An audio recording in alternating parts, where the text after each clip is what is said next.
welcome to this seminar. So this seminar is basically, I want to talk about these legal requirements for licensing and all other approvals for manufacturing projects.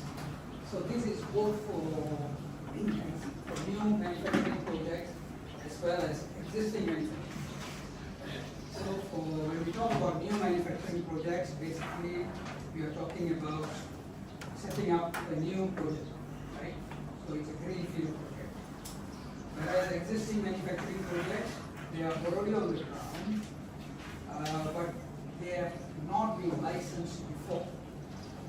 So they have been operating under the licensing requirements. So they also need to be licensed when they reach certain thresholds. So this is a requirement under the license. So that's why we're talking about both for new as well as existing manufacturing companies. So now I have also actually, my company, we have just got this approval from the HREF, right, to do this training. So this is one of the topics that we will be training. There will be also other subjects such as tax incentives for companies, right? Grants for companies, right? And then you have regional tax incentives, loan facilities. So all that I will also be talking about, but not under this topic. That will be under different topics. Okay, so that's for different day, right?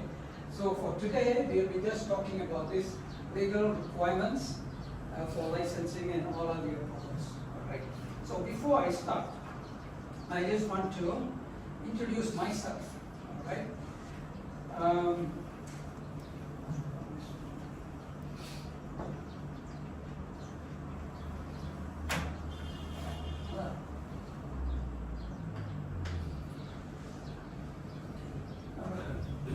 So my name is. Sorry, this font is a little small because actually this was prepared for the big screen, but this one is the TV screen, so I hope all of you will read. So my name is Sukumar, okay, and that's my face there. I don't know whether I look the same now. That's me, right? Okay. So I graduated from University of Malaya in 1978. So as you can see, I'm quite an old guy, although I look young. So I graduated in business administration from University of Malaya in 1978. And actually, all my working life, I have worked for this MIDA, Malaysian Industrial Investment now. It's called investment. So Malaysian Investment Development Authority, or MIDA. So as you can see, from 78, I joined in 78, and 87 I was in headquarters. And then from 87 to 91, actually I was posted to our office in Los Angeles. I was the Vice Consul for Investment. And then in 1991 I came back, 91 to 2001, I was the Deputy Director in MIDA headquarters. Then from 2001 to 2008, I went out again to US again, but this time Chicago. I was the director there. And then from 2008 to 2010, I was back in headquarters. And 2010 to 2014, I was the investment counselor at the Embassy of Malaysia in Singapore. So that was my last term in MIDA. Then after that, I retired. And after I retired in 2014, I set up my own company called Global Strategy Advisories in Berhad, basically advising and also consulting companies on how to set up their businesses here, their various issues in Malaysia, how we will settle all those things. And so during my term in MIDA, I have covered almost all industries, okay? Because I was there for 36 years. I covered almost all industries, including plastic industry. And also I've covered a very big area in the investment promotion side. So if you look at my my expertise, basically I have extensive experience in briefing potential foreign investors from USA, Singapore, Europe, Middle East, Japan, China, and other countries on Malaysian investment policies, incentives, Malaysian rules and regulations, tax rules and regulations, customs, immigration, all these things I've covered. And then I have also extensive experience in assisting foreign and local investors in establishing their manufacturing and services operations in Malaysia. Okay, so this is, I've been doing this under this my company, Global Strategy Advisory. Under this, I have been doing this, right, for the past 10, 12 years I've been doing this. Okay, so this is briefly my background. All right, so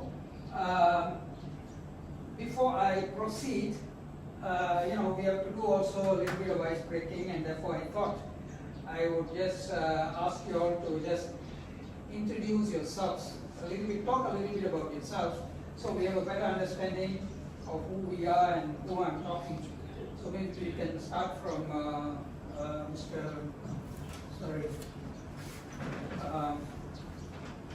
Chi Minh, no? Ho Chi Minh, right? Tan Chi Ki, right? Yes. Tan Chi Ki. Okay, morning Doc. Myself from Mpma Plastic, holding the procurement position. I'm doing import export as well, other than the procurement of materials. Generally, that's about me. Are you doing any manufacturing? Yeah, we do. We are one of the biggest. Oh, what do you manufacture? We manufacture PVC pipes, PE pipes, PPR, ABS, and also fittings. Okay, all right. Okay, then Mr. Ho Chi Minh. I'm from Mpma Plastic. Yes. Mr. Tan, I'm taking care of the finance department. I'm accountant from Mpma Plastic. So, jaga all the treasury of the company. Okay. Yeah. Hello everybody, I'm Zulaida from Sonia Plastic, the factory located at Pandamaran. We are manufacturing in plastic bottles and cap in Malaysia and Mpma.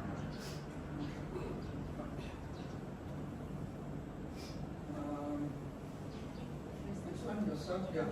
Good morning, everybody. I'm Darmi. I'm from Indonesia. We are hatchback components, plastic manufacturing. We only import our products to Australia and based in Banting. How big is your company in terms of employment? We have about 450. Oh, okay. All right, thank you. So, next one, just. Yeah, firstly, sorry for making you all too late for half an hour. I came all the way from Seremban. Oh. Yeah. Sorry, what's your name? Zamri. Zamri. Okay. My name is Zamri. Actually, the company is Swing Couplings, which is based in Bandar Baru, Bangi. We produce flexible packaging films, which is DOPP as well as LLDPD. The company has been around for about 32 years. Okay. Oh, yes. I am familiar with Stenta. Okay. Oh, yeah. We started off with nothing in Bali as a flat and we are expanding right now. Okay. Good. Yeah. How many people do you have? Right now we have a total of about 353. I'm basically on the. I used to be an operation side. Now towards the end of the career, I'm moving into the non-operation side, Okay. which is all other aspects related to non-operation. I've been with, so far been with, I have over 30 years I've worked with Japanese factory, Oh, okay. American factory. Yeah. I used to work with Mida before on bring in investments for US company. Oh. 3M. I think you are very familiar with 3M. Yes, of course, yeah. I used to deal with the company very much. Yeah, When I was in Chicago. last time we were fighting with Singapore Yes. to bring in the investment, especially from there. So, but today I just wanted to learn more about all the new things that we have to licensing. Thank you. Yes, Mr. So. Yeah, good morning everybody. So I'm Ninjas, I'm from Sensible Industries. We do pipe fittings for PE material and nylon. We actually work quite closely with Mpma Plastic. So yeah, that's all. Your factory is located where? We're in Subang 2. Yes, Subang 2. Oh, Subang. Yeah. How old is your company? We're about 23 years old now. Yeah. It's a relation of Malaysian. Yes. Everybody, I'm Joe Luis from Pipe Master. We are manufacturing body pipe. Like through my Grace friend. Basha, right? Grace Yeah. Basha. Nah, You are we are through my friend, obviously. sorry? We are through, the name we registered is Grace, is it? Yeah. But this one is my friend. Yep. Grace is Grace my is your friend. friend. So you I was replace saying, it. Yeah, Okay. And what's your name? But we are under Pipe Master. Actually, we are Pipe Master. Our company is Pipe Master. Pipe Master. Yeah, we are Grace Basha. doing HDD pipe Oh, in one thing. Pipe Master. Yeah. Actually, So what happened three to? company is same. Oh, Same Grace, in Grace it. Basha also in the same group. No. Grace is my friend. We are not the member here. We through Grace. Oh. He let us know and then he through him. I see. And then he know more about. Okay. So your Pipe Master after you will change it. That's very confused. The one any misrepresentation. Okay.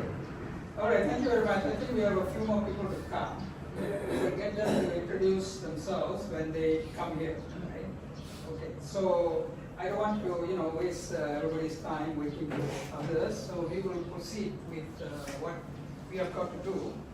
So thank you all very much for your introduction. And okay, so I just want to start with what we are going to discuss today. All right. Sorry, the font is a little small, so I hope you all can read. Okay, first of all, I will start with the manufacturing license under the Industrial Coordination Act.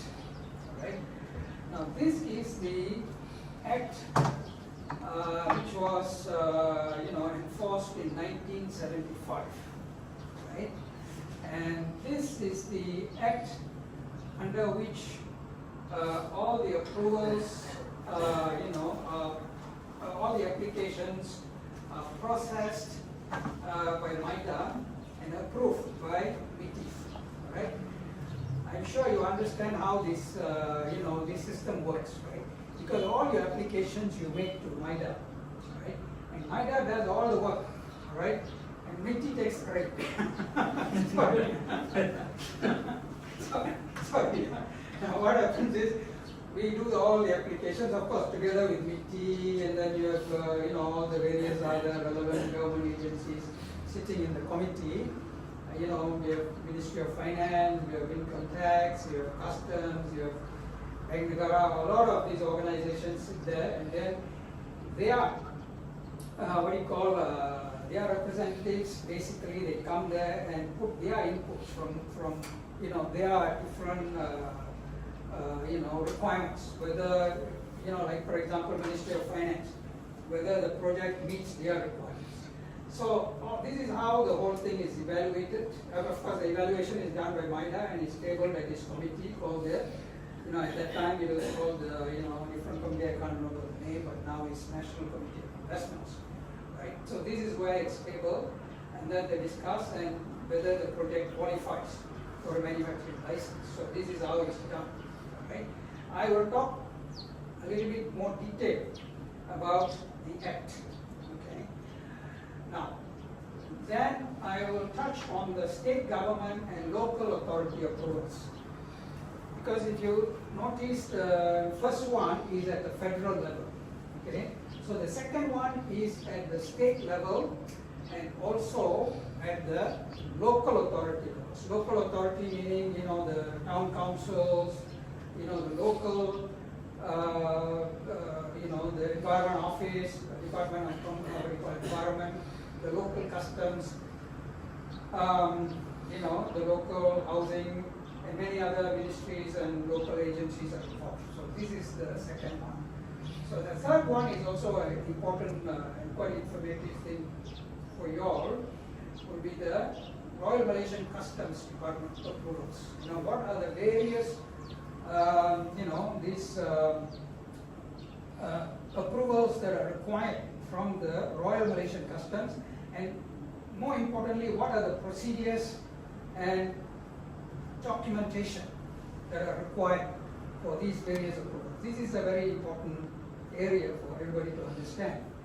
And those of you all are just, if you want to copy or this thing, it's not necessary because I will be sharing this slides with everybody, right? I'll be giving it to the association and they will share it with you. Okay, then I will summarize and conclude with question and answer as well. Okay, so this is the agenda for the day. All right.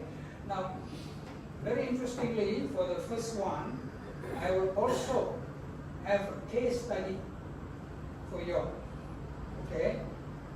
So, in other words, I want you all to assume at that time when I'm doing the case study that you are the MIDA officer who is evaluating your somebody. Okay, say like I'm applying. Okay. So you are the MIDA officer. You are evaluating, right? And you will have to tell me whether project will qualify for a manufacturing license, whether you can give it or you cannot give it, or why should you give it, right? So all this you have to tell me. Okay, I'll be the applicant, you tell me, right? So this after as part of the first topic, right? Okay, now.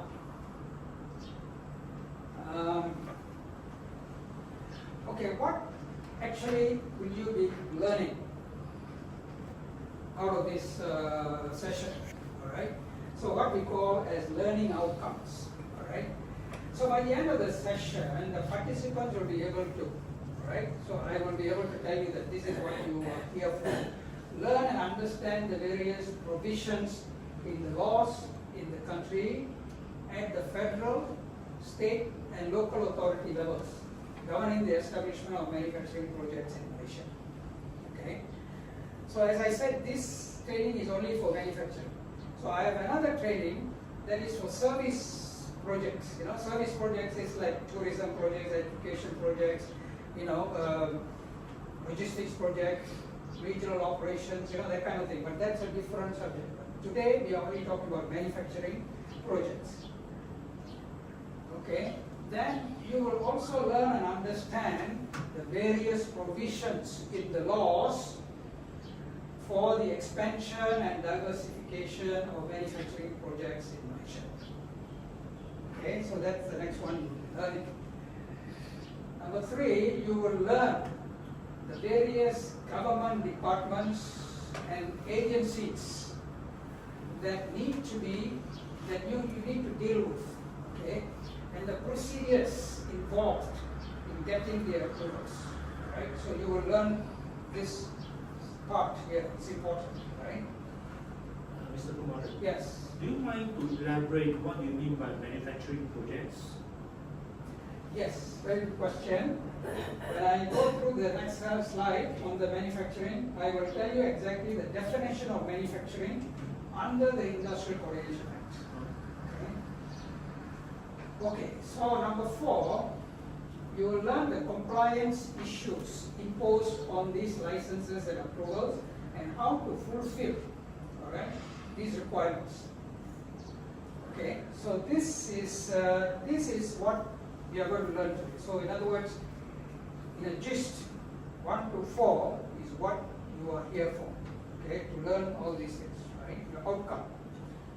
Okay, so I hope, this will be useful for you and you're not just wasting your time, okay.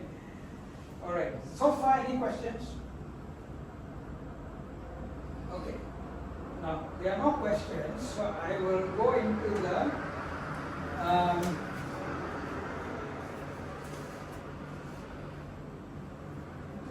our main part of the,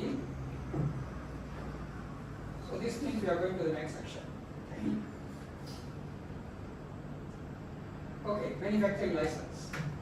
Now, you asked me what is manufacturing. Okay, under the Industrial Coordination Act 1975, this is the definition of manufacturing. Okay, manufacturing is making, altering, blending, ornamenting, finishing, or otherwise treating or adapting any article or a substance with a view to its use, sale, transport, delivery, or disposal, and includes assembly of parts and ship repairing, but shall not include any activity normally associated with retail or wholesale trade. Okay, let me break it down for you. Basically, what this means is, you take any material or components, in other words, raw material or components in its raw form, when you convert this to a finished product, okay, in the form of, any kinds of treatments. It can be, it can be cutting, it can be, changing the form, in physical form, in chemical form, or any other form, okay, into a new product, okay. That process is manufacturing, okay. You understand that? Can be converting semi-finished good into a finished good as well, right? Does it? Yes. Does it categorize Yes. as manufacturing? Correct. Yeah. That's there is a process involved. In other words, you are changing the physical form Okay. of the product. Say a plastic. Say you get a plastic pipe, for example. Okay, you're cutting it and then forming a new product. Yeah. Okay. That process is manufacturing. All right. That process is manufacturing because you are changing the physical form, and also very often, all right, the customs tariff code will change as well. Okay, from just the raw pipe, for example, it will carry a different tariff code. All right, and then your finished product, because you have already cut it and you have already made it into a new product. All right, so that product will have a different tariff code. So in other words, you see that at the tariff code, as you know, there are how many digits in the HS code? 8, right? Sometimes 10. 10. Yeah, sometimes 10, sometimes 8, right? So it can be the last 2 digits that changes the form, right? So then it becomes manufacturing. It can be even the last 2. It can be, or the more the thing, then the more the conversion, right? More the degree of manufacturing, right? So that is why we also look at the degree of manufacturing, right? You see, the degree of manufacturing sometimes, or very often, right, when we are granting tax incentives for projects, all right, we also look at the how far these tariff codes change, because the tariff codes change determines the degree of manufacturing. Because only the last 2 digits, that means you can say that the degree of manufacturing is not that much. But if more digits change, okay, then the degree of manufacturing is more. So that's also the way of how we look at the degree of manufacturing. Okay. So I always talk about BB because I still think that I'm in MIDA. Okay. Anyway, I want to put myself in MIDA, so better to explain that. Right. So this is how this this definition is all about, right? And it also includes, if you look at it, it also includes assembly of parts. Assembly. That means you are importing various components or buying various components and putting them together into a finished product. All right? That is also manufacturing. Okay? It is not just, you go through some fierce chemical or physical process. Simply assembling, say for example, we import various, aircraft components, all right? Sometimes that's what we think we are doing, If we import all sorts of various aircraft components, the wings, the engines, the tires, this and that, all this, we are importing, and then we put together all this into an aircraft, right? That is manufacturing. So we can proudly say that we are manufacturing the aeroplane.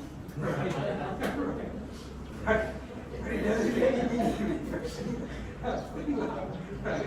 It is assembling the components, right? Assembling the various parts and making into a plane, right? So similarly, there are other products. For example, like iPhones, right? Your iPhones. We can be just buying all the components and just putting it together, assembling. We are not doing any kind of other, this thing. We are just assembling all the parts, and it becomes a handful. But that is manufacturing. It is manufacturing. All right. So, but you see, in the case of some sophisticated products, like especially those patented products, like handphones, or a lot of these electronic products, okay, they are actually assembled.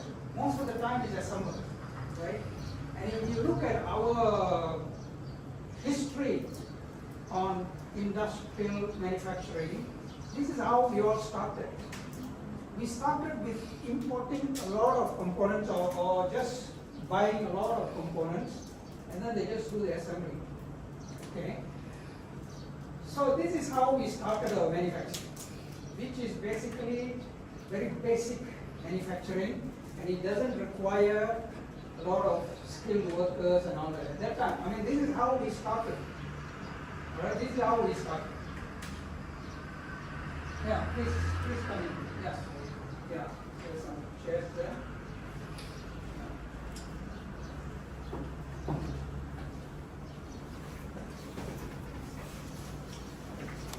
So this is how we started our manufacturing sector, right? At that time, this was, in the 60s, 70s, all right? And at that time, I just came out of the university, and this is what basically a lot of the applications we are receiving were this, And then these were basically very labor-intensive kind of operations and very low-skill operations. But then at that time, that is all what we could do, right? Because we had to start somewhere, right? If you look at the electronics, our E&E industry, electronics, you go to a lot of the factories in Penang or even Selangor or Johor, Malacca and all that. This is how all our electronics industry started, For example, our, IC manufacturing. IC manufacturing was basically assembly industry. It started as assembly industry, right? Then from there we have progressed, but it took a long time for us. Right now we have reached certain level, but we are still not up to the mark yet. Okay, but nevertheless we have come a long way. Right? So if you look at different various industries, this is how we start assembling. Or even if you take the chemicals industry, for example, we started basically mixing and blending. Right? Basically, we started with mixing and blending. Right? So this is how we started, mixing and blending. In other words, say if you want to produce certain chemicals, so basically you buy different ingredients, you put it in a, in a silo or whatever, and then they started mixing it, and then we come up with a chemical, right? That is just mixing and blending, but that was manufactured, that is manufactured, okay? So the definition you see, as you can see, covers a lot of things. Physical change, chemical change, assembly, and also the last part is ship repairing. Okay, we have companies in the ship repairing industry, right? Sir, excuse me. I think you better sit here then. Otherwise, you are turning your neck. You want to get a neck pain. Consider pull on the chest. Yeah. So it also includes ship repairing. So I have another training. Basically, we talking about what are the tax incentives and grants and all that we give it to some of these industries, including the ship repairing industry. Okay. So ship repairing is also part of the manufacture, right? So this definition covers what manufacturing means. Questions? Yeah. What about the activity is just involve, example, repacking? Yes. Example, like say we buy something in a bulk Yeah. packing. Yeah. Example, a drum, Yes. and then you repack it into a smaller container. Okay. You don't add any other blending whatsoever. Yes. You just repack it as it is. Yeah. Does that consider as No, manufacturing? it is not considered manufacturing because if you really look at it, you are not changing the form either physically or chemically. There's no change. Basically, it's the same product except that you are breaking into smaller drums or smaller cans, right, from the big drum. So this does not constitute any any change, physically, chemically, or anything. It doesn't. So that does not. But this portion, this particular activity you're talking about, we have that under a different category. Okay, under this logistics. Okay, logistics industry. So in other words, it becomes a service industry. All right. So in fact, we have this thing called the regional distribution center, for example, or what do you call the other one is the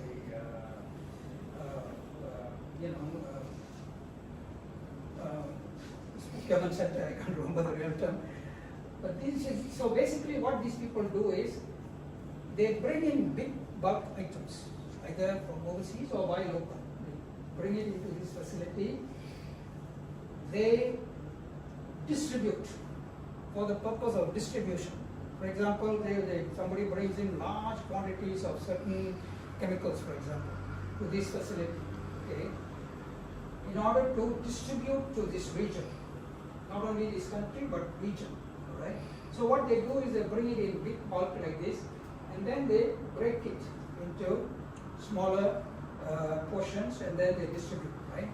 So this breaking up and repacking, relabeling comes under this thing called the regional distribution center. Okay, so as I said, that's a different industry. It comes under the service industry. Right? Yeah. That's good. One more question. Yeah. Let's say now, just now I was mentioning about liquid form. Yes. It's changing from bigger quantity to a smaller quantity. Yes. Let's say you are bringing something, example, in a sheet form. Yes. In a sheet form. Yes. And then it comes in a longer meter, wider width and all that. And then you have a process of die cutting. Yes. And you don't change to any other shapes. You just in a smaller shape. So let's say 2 by 2. But you have a die cut process that does it. Yes. So does that consider as manufacturing? That is manufacturing. You know why that says manufacturing? Because you are changing the form, right? From a big sheet, if you utilize at all the big sheet, it will be for a different purpose, right? But when you cut it into small pieces, you're changing the form, the physical form of that big sheet, right, into something else. And as you said, it's a die cut. So there is a process involved, right? There is what we, in manufacturing terms, we call as value added. We are adding value to the product, right? So there is the die cut process adds value to this item, to this raw material, and it changes the physical form of the product. All right, and its usage again is different. Right, so definitely it comes under manufacturing. Yes. In fact, we have number of companies that doing this type of things. Yes. And they apply for manufacturing license. Okay, so I'll move on. Just before I move on, since a few people just came in, we were doing some introduction and all that. Maybe you can just introduce yourself. Good morning, everyone. So my name is Nathan from People Consultants Seminar. We are actually environmental consultants. Yeah. Environmental, so okay. So Green World Consultancy.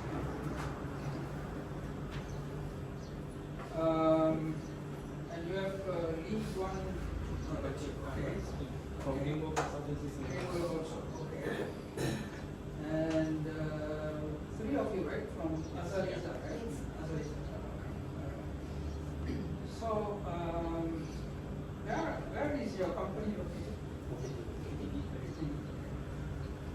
So do you have, when you say you do the consultancy, do you have any kind of facilities or is it just an office? Just an office. Okay, thank you. So I will continue. Now for Green World actually, I think a lot of the activities that you'll be doing comes under services. Yeah. So as I was mentioning earlier, so this particular session covers mainly manufacturing. So I have another session, not today, another time, to be for services. What are the requirements, what are the approvals, this and that, and then also the tax incentives or any grants that are offered for all these kind of things. So that's another session, right? Okay, so let me continue. Okay, now you all have to listen very carefully, because after this I have a test for you, okay, in the form of a case study. I give you a case study, you all have to tell me whether you approve the project or not. Okay. Now, so for manufacturing projects, okay. So we have, when you submit an application to MIDA for a manufacturing project, they will look at certain thresholds whether the project requires manufacturing license. Okay. Number one threshold is the paid-up capital or the shareholders fund. Right? It's not just paid-up capital, shareholders fund. There is a difference. You know the difference between shareholders fund and paid-up capital? Can anyone tell me?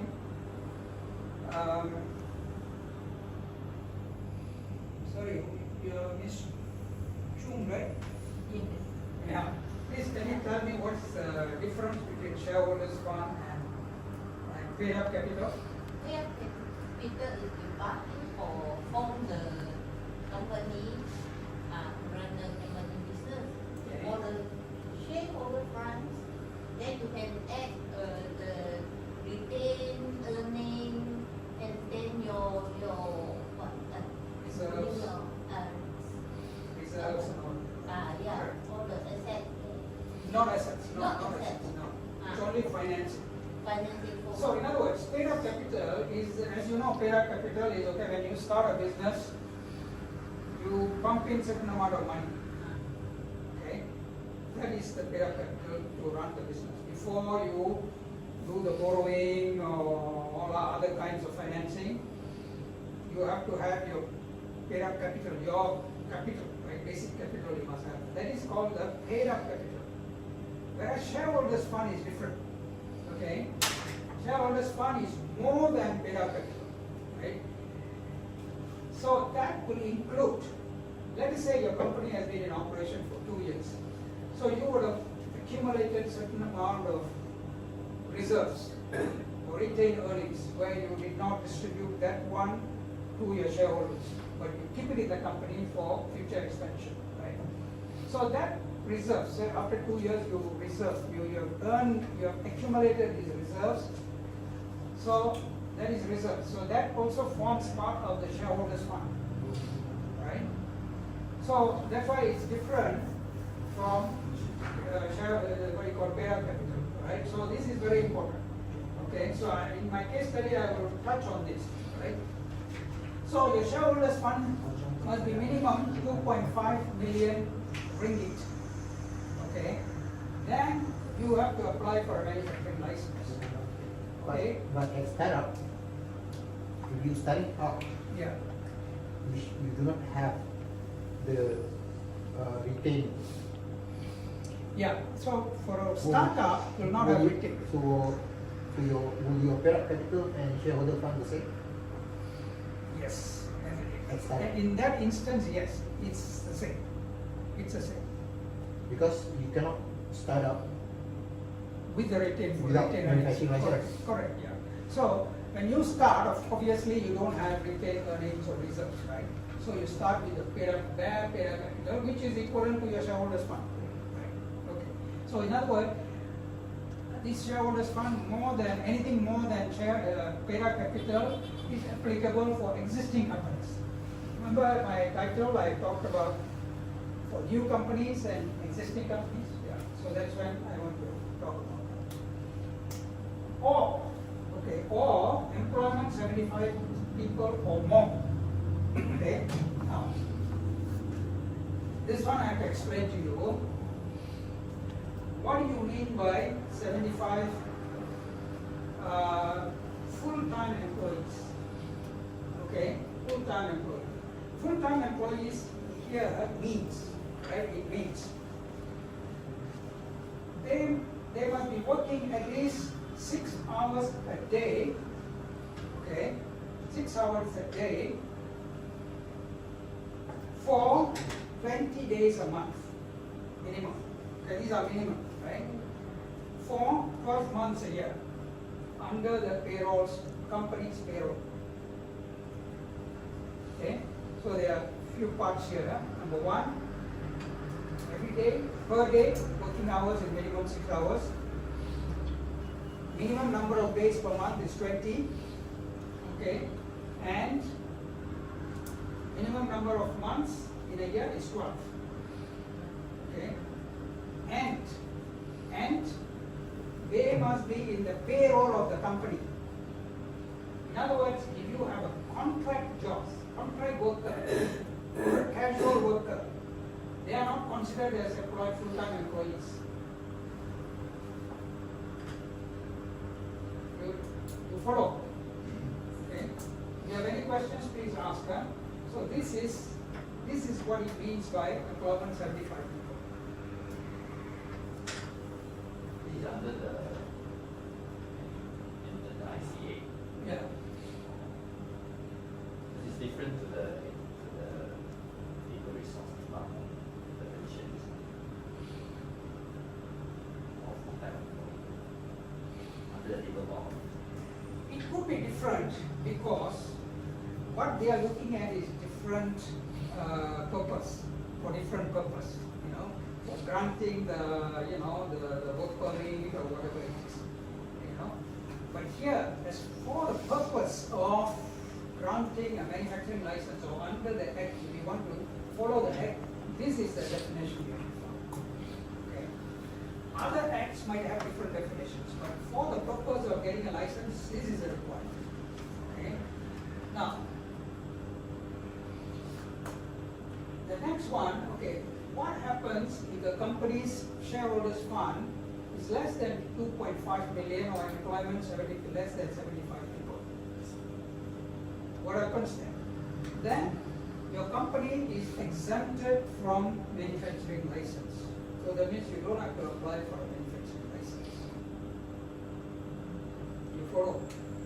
But what you do is you apply for an exemption letter from MIDA.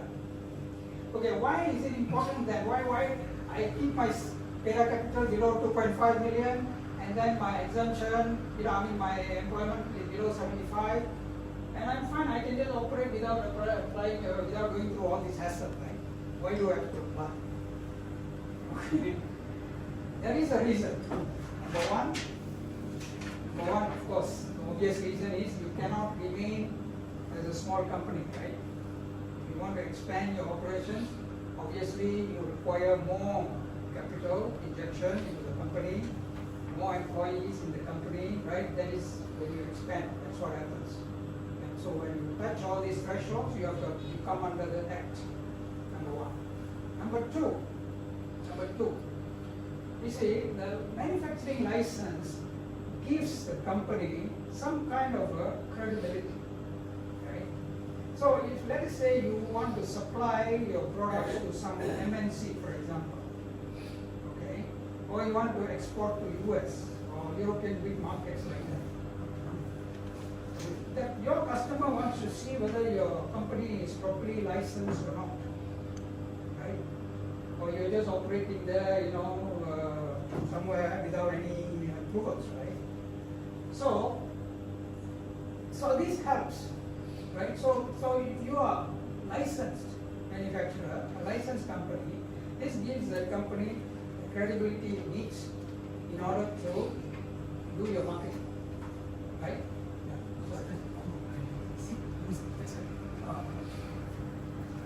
Right.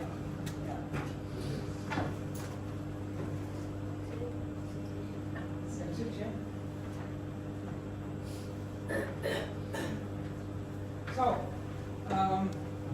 So that is the reason why you apply for manufacturing license. So in case you are not, you are able to operate without having your paid up capital up to 2.5 million or your employment 75. You can operate small, but you can have big sales.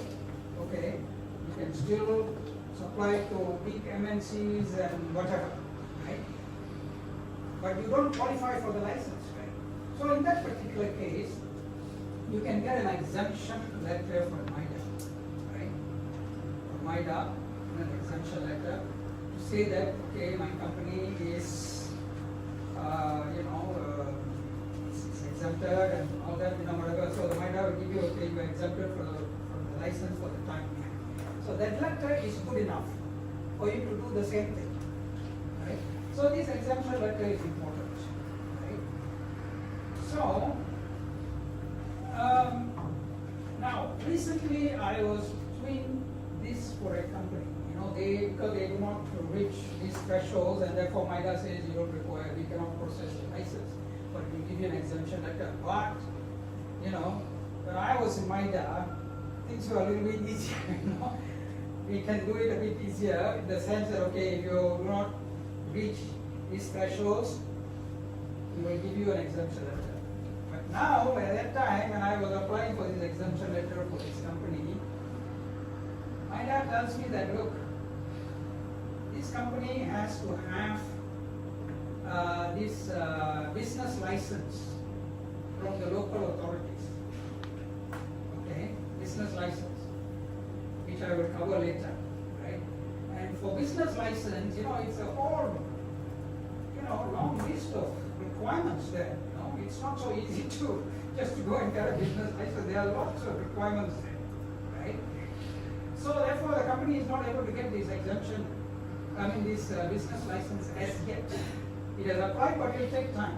And in the meantime, they don't get this exemption letter. And they don't get this exemption letter or any kind of, this credential from MIDA. They are not able to supply, say, to certain companies or more importantly, when they apply for certain customs duty exemptions, customs want to see, where is your exemption letter or manufacturing letter, right? Manufacturing license. Company is not able to produce, so they are stuck, right? So these kind of issues arise, and you don't have this exemption letter, right? So these are the reasons why you go through this hassle of getting all these approvals, right? Okay. So exemption is to fulfill either one of the criteria or must fulfill both the criteria. No, when you reach, I either one of the criteria, then you have to apply for a manufacturing license. If you reach either one, then you apply for an exemption letter. Or Understand? you mean for if they not fulfill the both criteria, only can get the Yes, exemption. exemption letter, yes. If either one, then you apply for a manufacturing license. For the cases like the shareholder funds, if a company suffer a loss, it can be like the shareholder funds will be reduced to lower than 2.5 at certain Yes. point of time. Right, yeah. So it will If be. you look at the financial statements, yeah, you follow the financial statements, right? Financial statement, you could have had your paid-up capital, say 1 million at that point of the thing. But because the company has been losing money and therefore, this paid-up capital also been eliminated or reduced, that is the amount that say probably after, at that time, probably you have only 500,000 as paid-up capital. So what happened then? You get an exemption from IDA or? Yeah, so you apply for an exemption from manufacturing license or this exemption letter. Right. But I was telling you now, exemption letter, they want the business license. Definitely you have business license. Yeah, so it's getting a little iffy, if you ask me, because I scolded my officer. He said, last time you didn't have all these requirements, now, it will take a long time for the company to go and get the business license because, there are lots of other requirements for the business license, They say, well, this is our rule now, So you can't argue with people, I don't mind that, You just follow what they ask you to do, that's it, right? Mr. Kumar, one more thing. Okay, for instance, currently I have a manufacturing license for certain premises. Yes. Then I set up another premise somewhere Yes. else. Yes. Other than the same states. Do I just include that into the same manufacturing license or I apply a new one? Very good question. I will cover that. Okay. It's coming. Too fast. It's coming. It's coming. Yeah. Okay. So the criteria for ML approval, manufacturing license approval. Listen very carefully. This all. Okay. Number one, we have this ratio called the MTS, managerial, technical, and supervisory staff. Okay. MTS. So you have a total labor force in the company, and then you have these categories under managerial, technical, and supervisory. They must form at least 25% of the total workforce. Or the value add must be more than 40%. Okay, let me explain what is this. I have already told you what is MTS. Okay. Any questions on the MTS? All right. Now, value add. What is value add? Okay, value add means basically the meaning of value add is you have raw materials that you buy, right? How much value you put into that raw material or the component to come up with your finished product. That is your value add. For example, you buy some raw steel to produce a table, right? So the raw steel cost maybe, let us say, $100 per ton. Example, $100 per ton. Okay? Now, when you finish your product, in other words, when you produce the table, what is the value of the table that you produce? Maybe value of the table that you produce is now 150 ringgit. Okay? And what is that 50 ringgit is all about? 50 ringgit is basically your labor, your administration work, your overheads, your interest, your energy cost, all of that stuff, including your manufacturing profit. So you come up with the finished product and then you sell it at 150 ringgit. So in this 150 ringgit is what we call as ex-factory price. That means the price that comes out of the factory, not in the market. Okay? Out of your factory, right? You may have a distributor. Okay? So the distributor may sell the product finally at 200 ringgit. So the additional 50 ringgit, we are not talking about that. That is not X factory. X factory is 150. The price that goes out for the factory. Okay, so 150 ringgit, right? So 150 ringgit minus your cost of raw material, which is 100 ringgit. So the value add is here is 50 ringgit. So you are adding 50 ringgit to the raw material. That is what we call as value add. And how many percent is that? 50%, right? So the value add is 50%. Right? So that's the meaning of value add. So in other words, here when you talk about the criteria, so we are talking about either your MTS must be more than 25% or your value add is more than 40%. Right? Yes. MTS is based on head counts or based on pay? Head counts. Head counts. Head counts, yes. And you cannot simply call somebody managerial without necessary qualifications and because when you talk about this MTS, the qualification must be degree, the person must have a degree, diploma or certificate, right? And preferably with some experience. That will qualify as MTS. Okay. We have another definition called SNT, Science and Technical. But that is more for tax incentives. Science and Technical. In other words, we are not just looking at these MTS people, but we are also looking at people with technical science and technical background. Okay. That is required for the granting of incentives, tax incentives for certain types of industries. Okay, that's different. Okay, so for the license, we are only looking at MTS and the value add, right? And then the second category is full-time Malaysian employees must be more than 18%. And you follow this, because a lot of companies now employ foreign workers, right? Yes. So Malaysian government does not encourage employment of foreign workers. Unfortunately, we require foreign workers because we don't have enough local workers. Whatever local workers we have, everybody is driving motorbikes to send food and whatever, right? You see, to me, if I am the human resource minister, I will stop all that. Because, you see, you take a young graduate or even not a graduate, a fellow who is driving motorbike delivering food. Say after 5 years, what skill would he have got? Probably he can drive the motorbike better, that's about it. But if he had worked 5 years in a factory, in an agriculture sector, in the construction sector, the 5 years would have taught a lot of things, he would have learned a lot of skills. Right? He can earn much more, or if he is entrepreneurial enough, he can also go and set up his own business. That is how you improve yourself. Not by driving motorbike delivering food. Right? That's one thing. The other thing is, we are not fully utilizing our labor force. That is why we have to import all these foreign workers.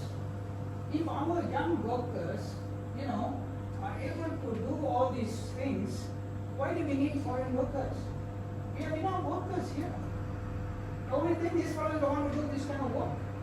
They want to learn skills. This is the problem we have. During my time, and I'm sure some of the seniors here, they outline.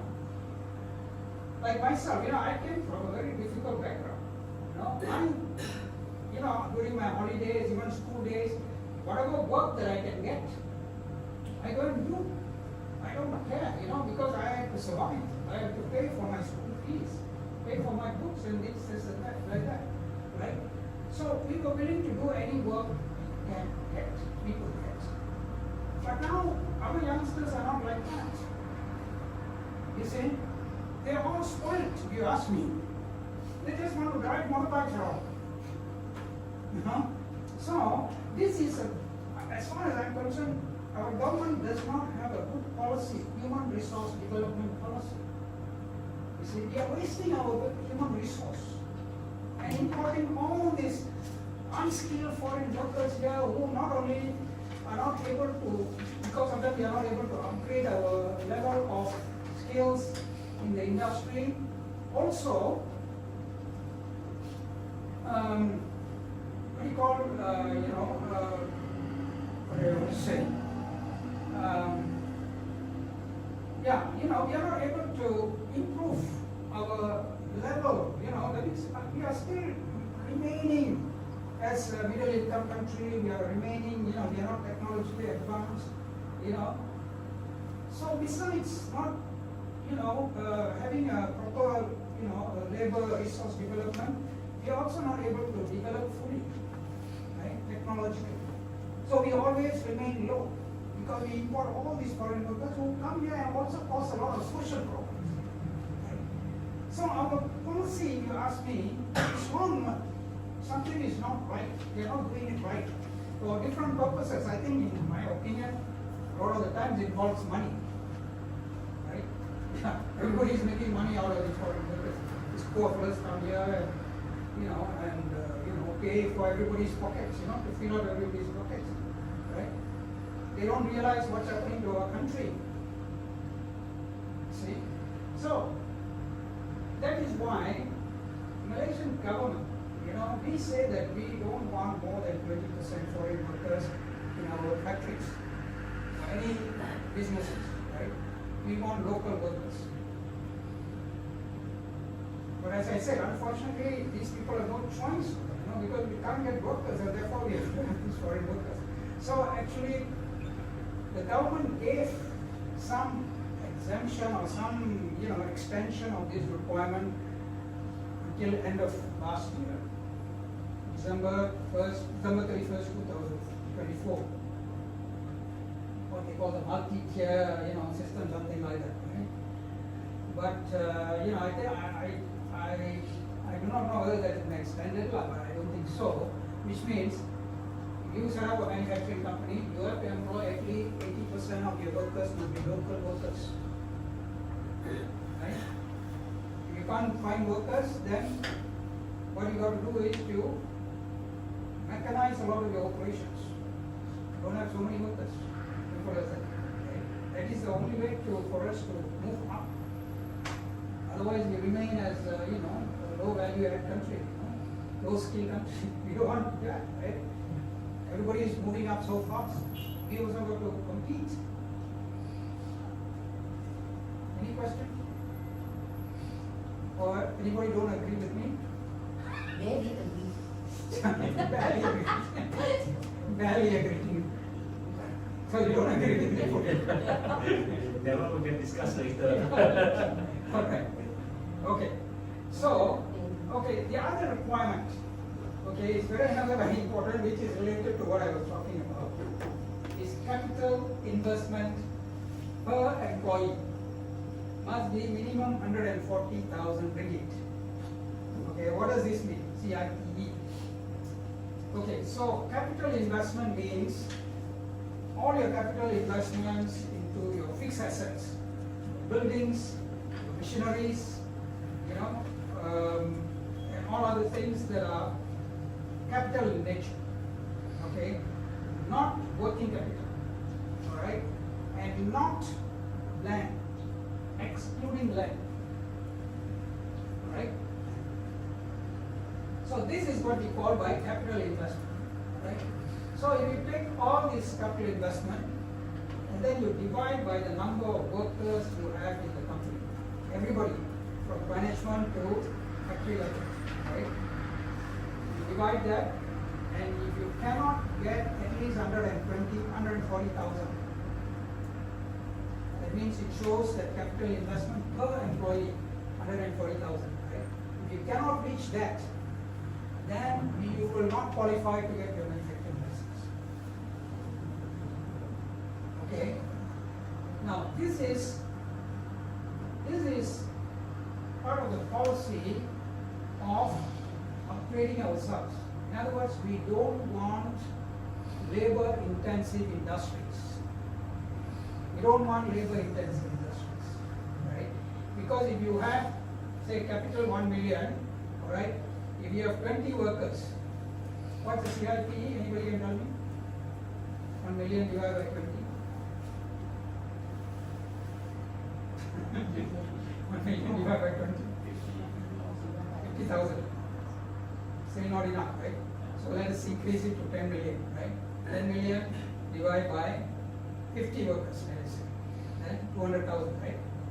200,000 per employee, right? 200,000 per employee. So which means it meets the requirement, right? More than meets. But if you have 10 million capital investment, and if you have, let us say, 200 workers, instead of 50 workers, there's now you have 200 workers. So the CIP is 20, right? 20,000, right? Correct? Which is less than 10. Which means it shows that the project is labor intensive. Labor intensive. And it also shows that it is low skilled. Low skilled. Right? So we are trying to avoid this kind of projects coming to this country. We want to upgrade ourselves. We cannot remain, low skilled location, right? So when you have a lot of these foreign workers here, foreign workers, they are low skilled. I mean, when you're talking about the factory level, not the management level, factory level workers, they all score low skilled. So they all will help you to bring down the CIP. Right? So we don't want all of these foreign workers because they are unskilled workers. Right? So these are the main criteria for ML approvals. Okay, these are the main criteria. Okay. Now, with this, I'm going to give you a test. Right? I'm going to have a case study here. I'm sorry, before that.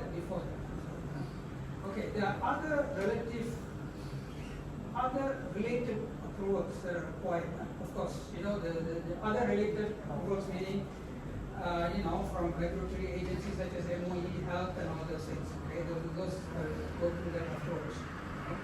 Now, Sorry, the capital investment is the original value before depreciation.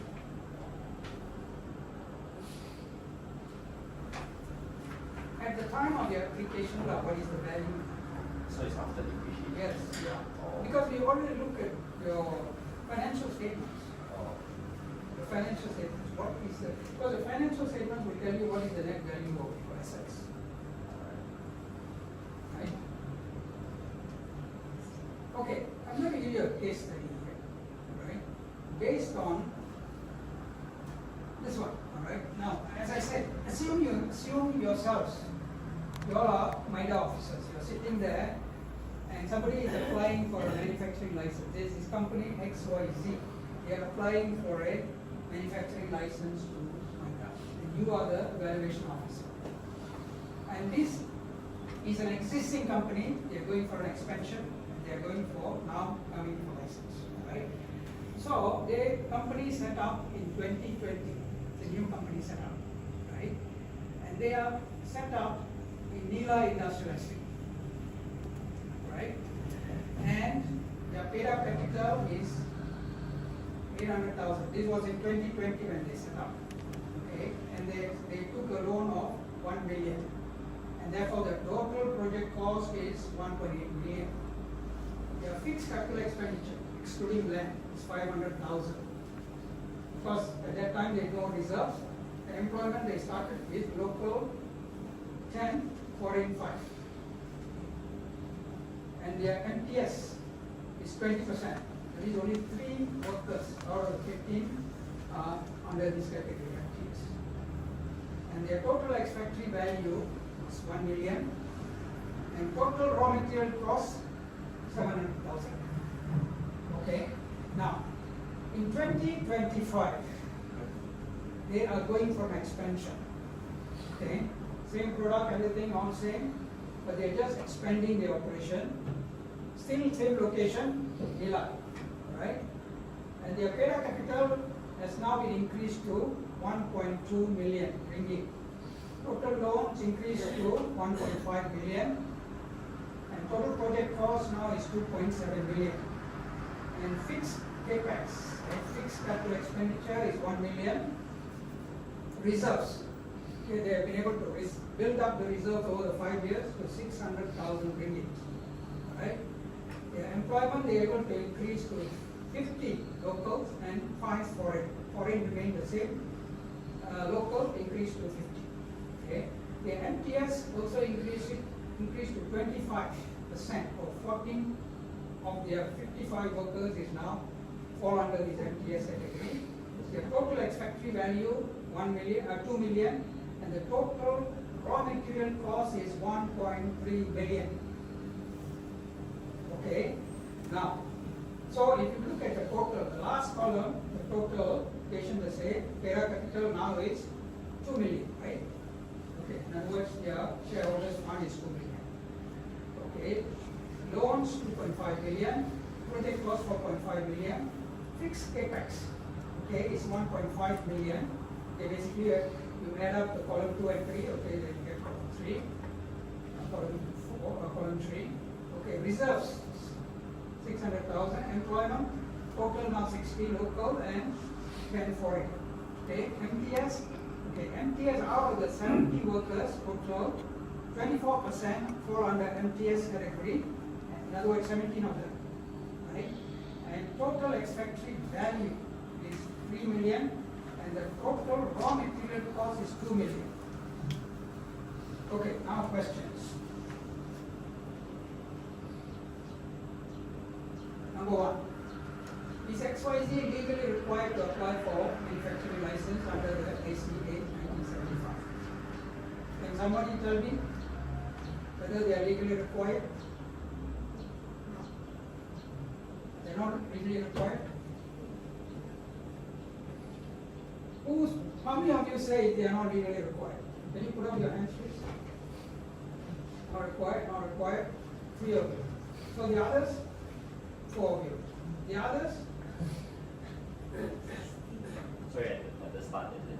Sorry? Only at the start. Sorry? At the beginning, 2020? No, I'm talking about in 2025 now. Oh. Means you look at the last column, 2025. Right, the last column. Right? Now they are currently at this level. Are you required to apply for a manufacturing license? Yeah. How many of you say yes? Only 2 of you say yes. The rest all say no. For you? Yes or no? Yes, for the expansion project. Yeah, now you see after the expansion project, the total, that is currently, if you take a snapshot of the company now, you will take the snapshot, the last column, 3rd column, right? That is what the company now is. Will they have to apply for a manufacturing license? Huh? How many say yes? So One. we actually look at the total. Yeah, total, yeah. Oh, Total. okay. Total. Not on the 2 No, the total. That is what they're existing now. 20 plus 25.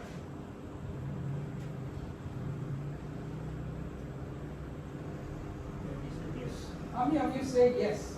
The company has to apply. 1, 2. Who else? Who else said yes? 3. 3 of you? 3 of you, is it? Mr. Tan, can you tell me why the No. company has to apply? Oh, not necessary, because the MTS is below 25. Sorry, I Not made a necessary mistake. to apply. Yeah. No, I'm not asking whether they will meet the requirements. Mhm. I'm asking legally, is the company required to apply for a manufacturing license? Legally.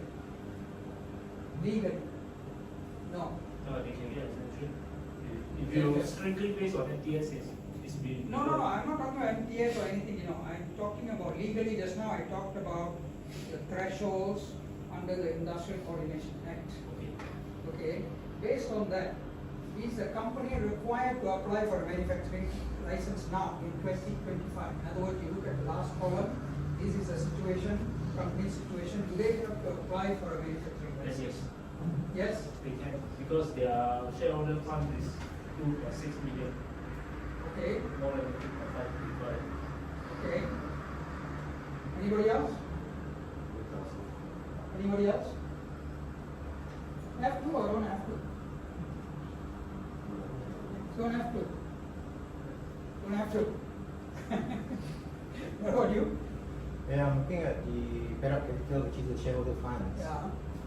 we look at paid-up capital is 2 million, which is below than the shareholder funds. Requirement is 2.5. But then I also look at, I'm a bit confused between, then you got loans, which is 2.5 million. So does that included in the shareholder funds or not? If you look at the project cost, total of 4.5 million. That's was, but I think unique, that's my personal opinion. You need why? That's what I think. All in all, you put all that numbers together, I think it's exceeded the 2.5 million. I don't know. It's my best guess. No, I think that's not an accurate answer. The accurate answer is yours, right? Because, as I told you, the threshold is shareholders fund of 2.5. minimum 2.5 million Correct. or employment of minimum 75 people, right? Correct. Okay. So what is the shareholders fund? Shareholders fund is the sum of paid up capital, reserves and so on, right? So if you look at paid up capital is 2 million. But reserves, look at the reserves, 600,000, right? So, in other words, your shareholders fund is 2.6 million ringgit, which means you have to apply for a manufacturing license. It requires you to apply for a manufacturing. Although the employment is only 70, but as I said, it's either one, right? If you touch either one, you have to apply for a manufacturing license under the Act. Right? You follow? Okay, follow. Right. But you look at question number 2. Does the company satisfy all the MIDA guidelines for the ML under the MIDA guidelines? Okay, just now we talked about all the guidelines, right? Right? Okay, let me go to the next slide. Okay, look at this one. Look at the MTS. Okay, now legally located in the proper place, right? It is not in some, agricultural land or some housing land and all that. It is located in an industrial area. Therefore, location-wise is okay, acceptable, right? Because you see a lot of factories, they are located in all over the place, right? They are not legal factories, they are illegal factories. So they are located in industrial estate, therefore, yes, okay, you can tick location, okay. Look at the product. Okay, the product, sorry, I forgot to put, okay, the product is, actually what I want to write is some plastic, manufacturing plastic components for the electronics industry, right? And it's a plastic component for electronics industry. And I'm sure, there is enough value added for the product. They are manufacturing the product. So it falls under the definition of manufacturing. Okay, so they will qualify. Product is okay. Paid up capital is 2 million, but you have reserves 600,000. Therefore, the shareholders fund is 2.6 million. Therefore, you qualify. Right? Financing. This part I want to talk about. Okay, financing. Normally, okay, we look at whether you look at the total project cost, whether there is enough financing to cover that project cost. So, project cost, if you look at the last column, the project cost is 4.5 million. That is the project cost, right? Project cost here means the capital expenditure, your what you call your working capital and your preliminary expenditures, all those things included. That is 4.5 million is your project cost, right? Is there enough financing to cover this project cost? Is it enough? It is enough, right?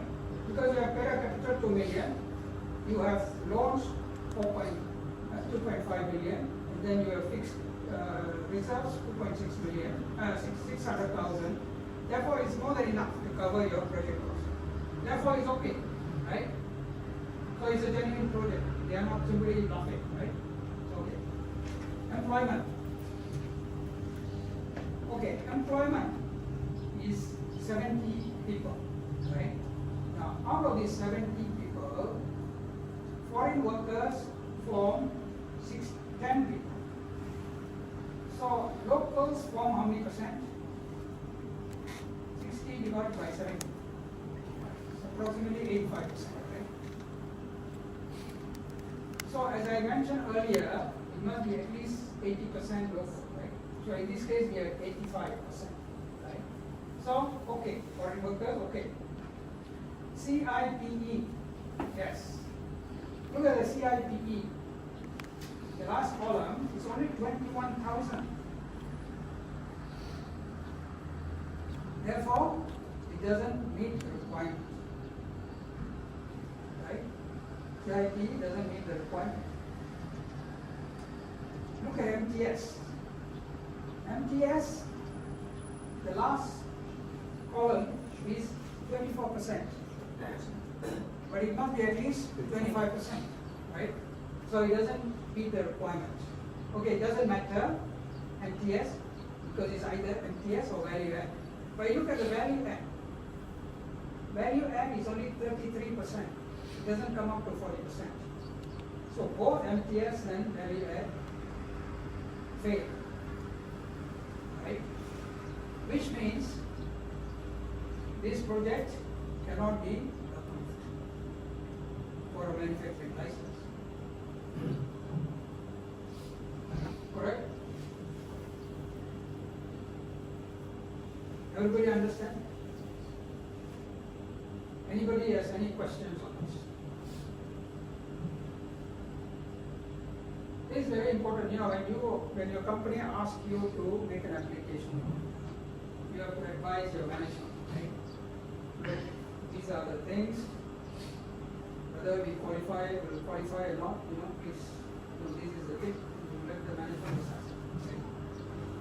By looking at this, company will not be able to fulfill the requirements of my, although legally they are required to apply for a license, right? They will not fulfill all the requirements for the license. So which means the company cannot be given a manufacturing license. Anybody has any questions on this? Your value add, you take the differential over the raw material or you take over the extraction? Okay, simply speaking, just now I explained to you what's the meaning of value add. So you have the raw material, how much value add to that. So if you simplify the equation, what we are talking about is you take the expected price minus the raw material cost. That is where you get your value add. So if you look at this one, your total expected value is 3 million, right? Yeah. Raw material cost is 2 million, right? Therefore your value add is 1 million. Correct. Correct. To get the percentage, you obviously already know. So 1 divided by 3 million Oh, so over your over your expected price.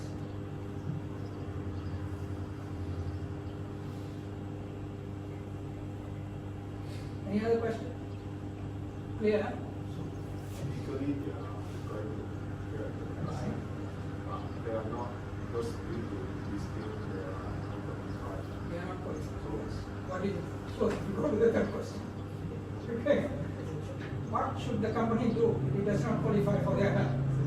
Okay. What should the company do? There are a few options. The bottom line is the company, if it goes on operation, it is operating illegally because it is required to apply for a manufacturing license, but it cannot qualify, but it still wants to continue with the operation. Therefore, the factory is deemed illegal. Authorities can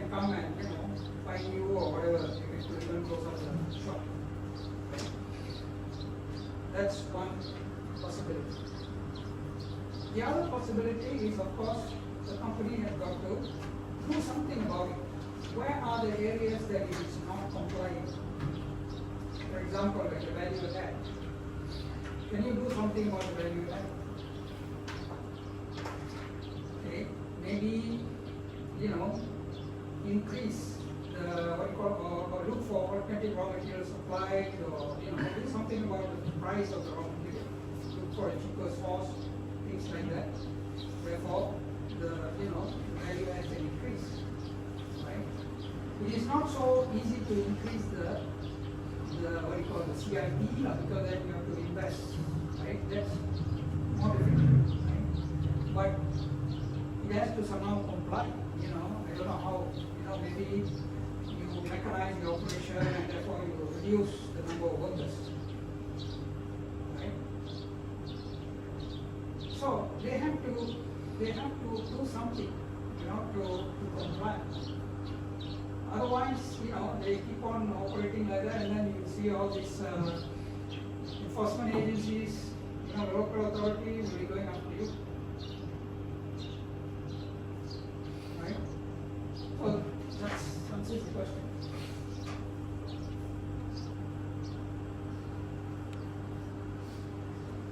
Give it to a consultant like me, I know what how to advise them. Right. Okay, so any questions? Any questions on this case study? Yeah, sure. Yes. Regarding the exemption for ML, they still need to fulfill all these criteria, right? Only they don't need to be paid up capital until 2.5 million, or number of workers is not 75. Yes. Okay, so for exemption letter,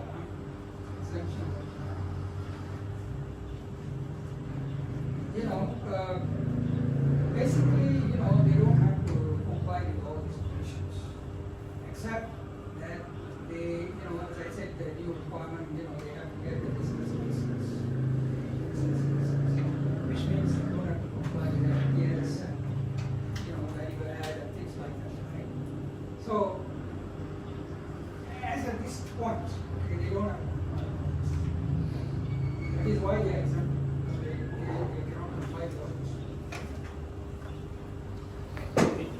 For this case, they are required to apply, but the application was disapproved. Yes. What is next? So they just So that's do what they, the do last they get question- an exempted NL, or They cannot get exemption because, unless they go to, these local authorities and get the business license. So unless they got local authority to get business license. Yes. Okay. So in that case, MITA may not give them the exemption letter because they are required with the law to apply for an exemption license.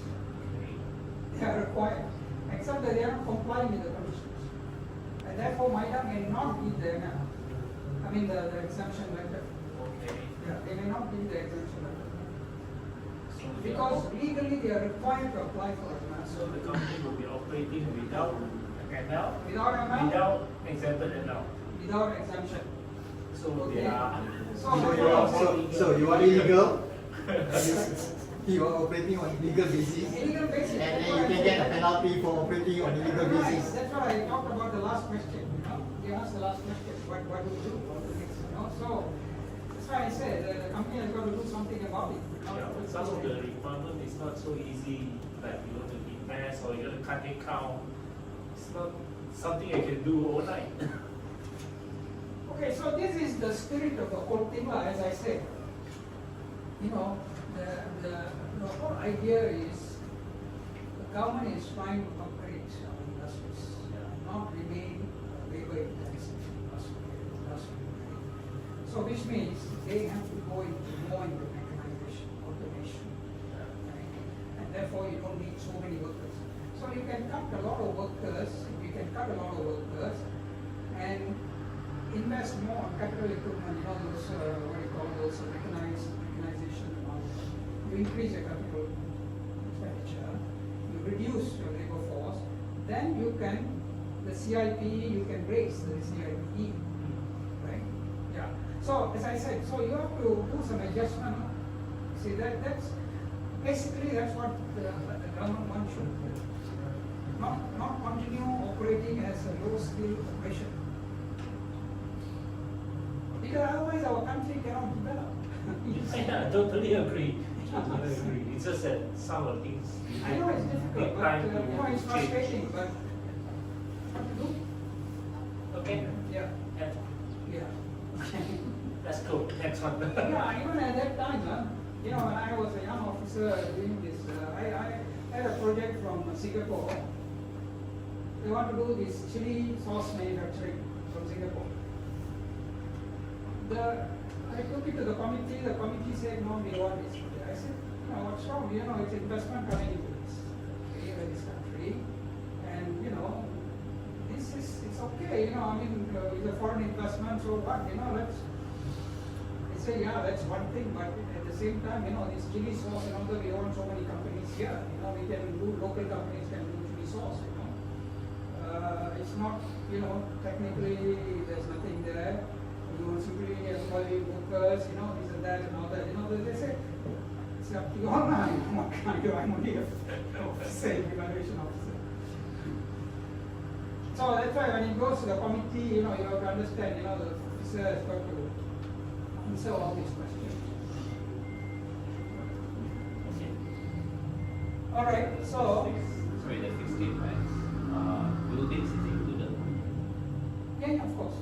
Yeah. So CI, the capital investment meaning all the capital investment buildings, you know, buildings for manufacturing, you know, you don't go and build some quarters, you know, for your workers. That's not part of manufacturing. Those are related to manufacturing. Okay? Your factory building, your warehouse, your office building, all these are capital expenditure.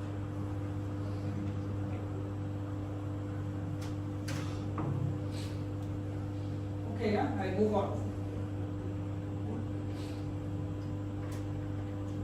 Okay, so the next section, okay, we are going to, okay, what's the time now? 11. Okay, so I still have a lot of areas to cover. We have to finish at 11:45, so I try to go a little bit faster. Okay, the procedures for requirements for the issuance of manufacturing license. So you must understand, just now what we talked about is the interim manufacturing license approval, which is an official approval letter issued by meeting. Okay, so this is the first step. Alright, so they give you the approval. Okay, so for this application, there are there are various procedures. There are different, procedures involved. Okay? Application procedure. Basically, as you all may know by now, okay, all our applications are done online. Okay, it's no more the paper. They're all online. So this is done through this Invest Malaysia. Right? Invest Malaysia. That's the portal. Right, so all these applications are done through this Invest Malaysia, and so here for this Invest Malaysia, now you know Mpma has become sort of like a semi kind of business organization. Right? So they charge fees for everything. I'm sure you're familiar with it. Are you familiar with it? No? They charge fees. Last time when I was there, I was doing everybody free, free service. But now, no. Mpma charges for applications. First, number one, you have to apply for a digital certificate. Because this is online application, therefore, if you want to submit, you have to have a digital certificate, which is 1,000 ringgit for valid for 2 years. Okay, 1,000 ringgit. And then every application has an application fee. Every application, any small thing you ask, Mpma charges you. Right? You're familiar, right? Yeah. Everything they charge. Very easy, you know? So, manufacturing license is 1,500 ringgit. 1,500 ringgit. Okay? You have to pay 1,500 ringgit, and any later on, if you want to do any modifications, there is fee also, 700. And then, 1,500 is maybe for how much? 1 year? No, every time you make an application. You make an application, say today, make an application, you have to pay 1,500 for that particular application. Just now you mentioned 1,000. That was for Digital 1,000 certificate. is for digital certificate. Digital certificate. Okay. Then the 1,500 is the application fee. Application fee. Make sure all the details, all you Resubmission also you gotta pay another round, right? If you read, Let's say you make mistake, resubmission. resubmission is okay, but let us say after the approval, you want to amend something, say your location or whatever, you know, you want to submit, amend. There is a fee, 700 ringgit, if I'm not mistaken. Okay? So you better be careful what you are exactly putting in, make sure everything is right. You don't go and change your mind later on, because then you have to pay. Okay? Now. Okay, so, and then, so when you apply in the, what do you call, in the Invest Malaysia, first of all, you know, the procedures, I just very briefly go through, you know, because there's so much time left. You have to do the validation first, your company, you know, you register your company, you have to validate your company, you make sure that everything's okay and all that. You provide your contact persons, your authorized persons, your documents to be uploaded. Now, contact person is a person who actually handles the whole thing. So anything, the contact person does the whole thing.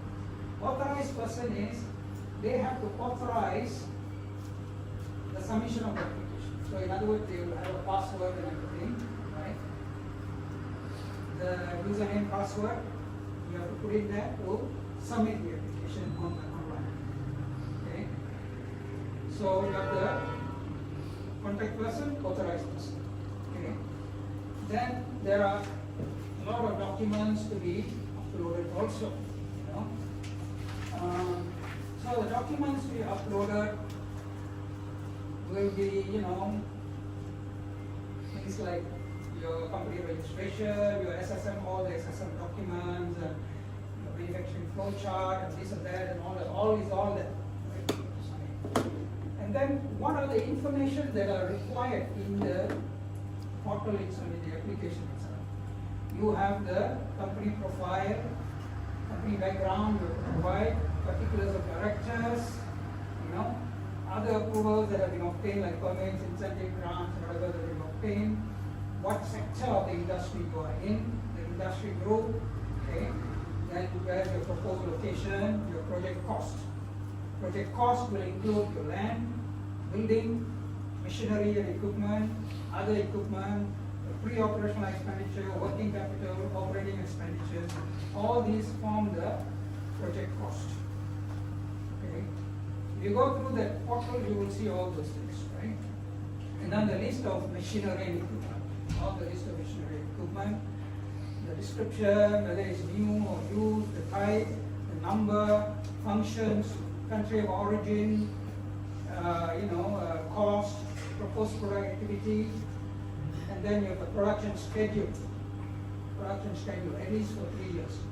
Provide what are the products producing,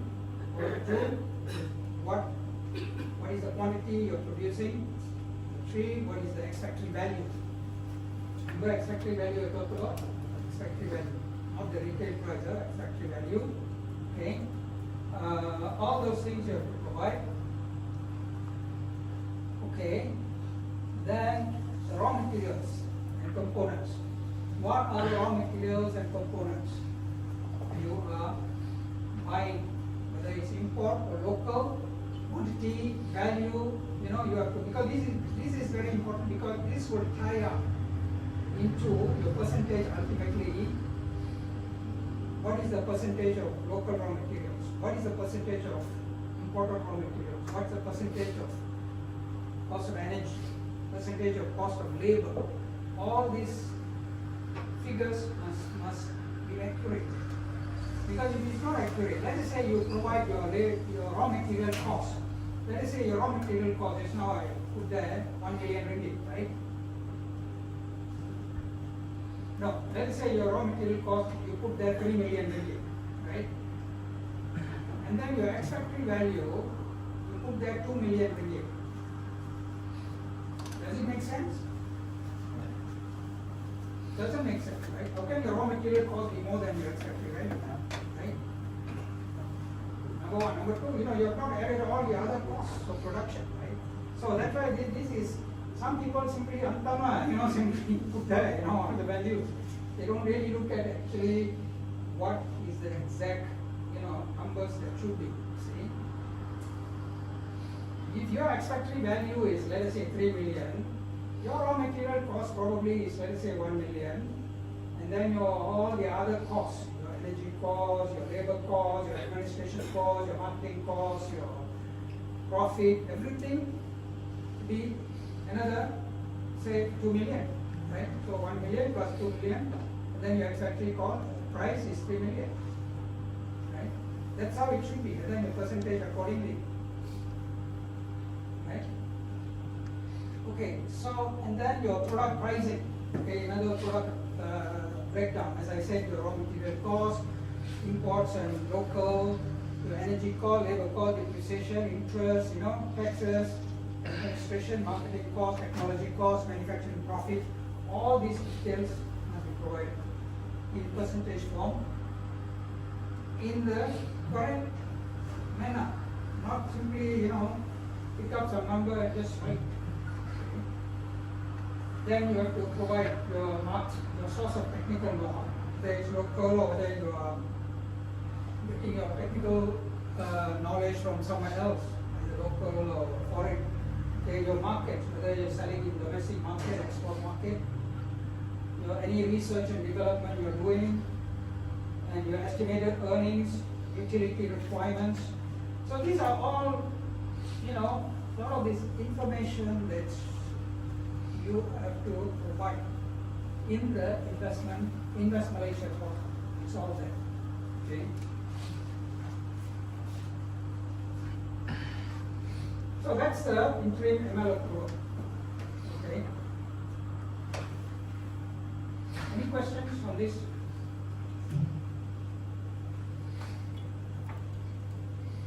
Okay. Now I want to talk about the issuance of license by Mpma Seminar. Okay. Now, as I mentioned, the first one is an interim approval. Okay. Interim approval is when you apply, and then Seminar looks at everything and all that, and say everything okay. Now we give you the license. Okay. You are approved to manufacture this product. This is approved for a license to manufacture this and that. This is the location. Everything they put there. Okay. These are the conditions of manufacturing license. All these they put it there. Okay. Give you a license, give you a letter. It's not a license. It's only a letter. It's called an interim approval letter. Okay. It's an interim approval letter, which is valid for 6 months. No more than that. 6 months. Of course, you can ask for extension, right? But this is valid for 6 months. Alright? So within these 6 months, you have to collect various information documents to submit for what we call the issuance of license. In other words, the actual license, the certificate where you have to display that in the factory. For that issuance of license, called the issuance of license. For that issuance of license, you have to submit various documents for them to process. Okay, coming back to the application fee. Okay, that is a separate application fee. Okay, so I'm going to be killing it, I think. Okay. You have to submit after getting all these documents, right? Within 6 months. Or if you can't get some of the documents, you ask for an extension. Okay. So what are some of these documents that are required? Okay. Now, number 1 is the latest SSN company profile. Okay.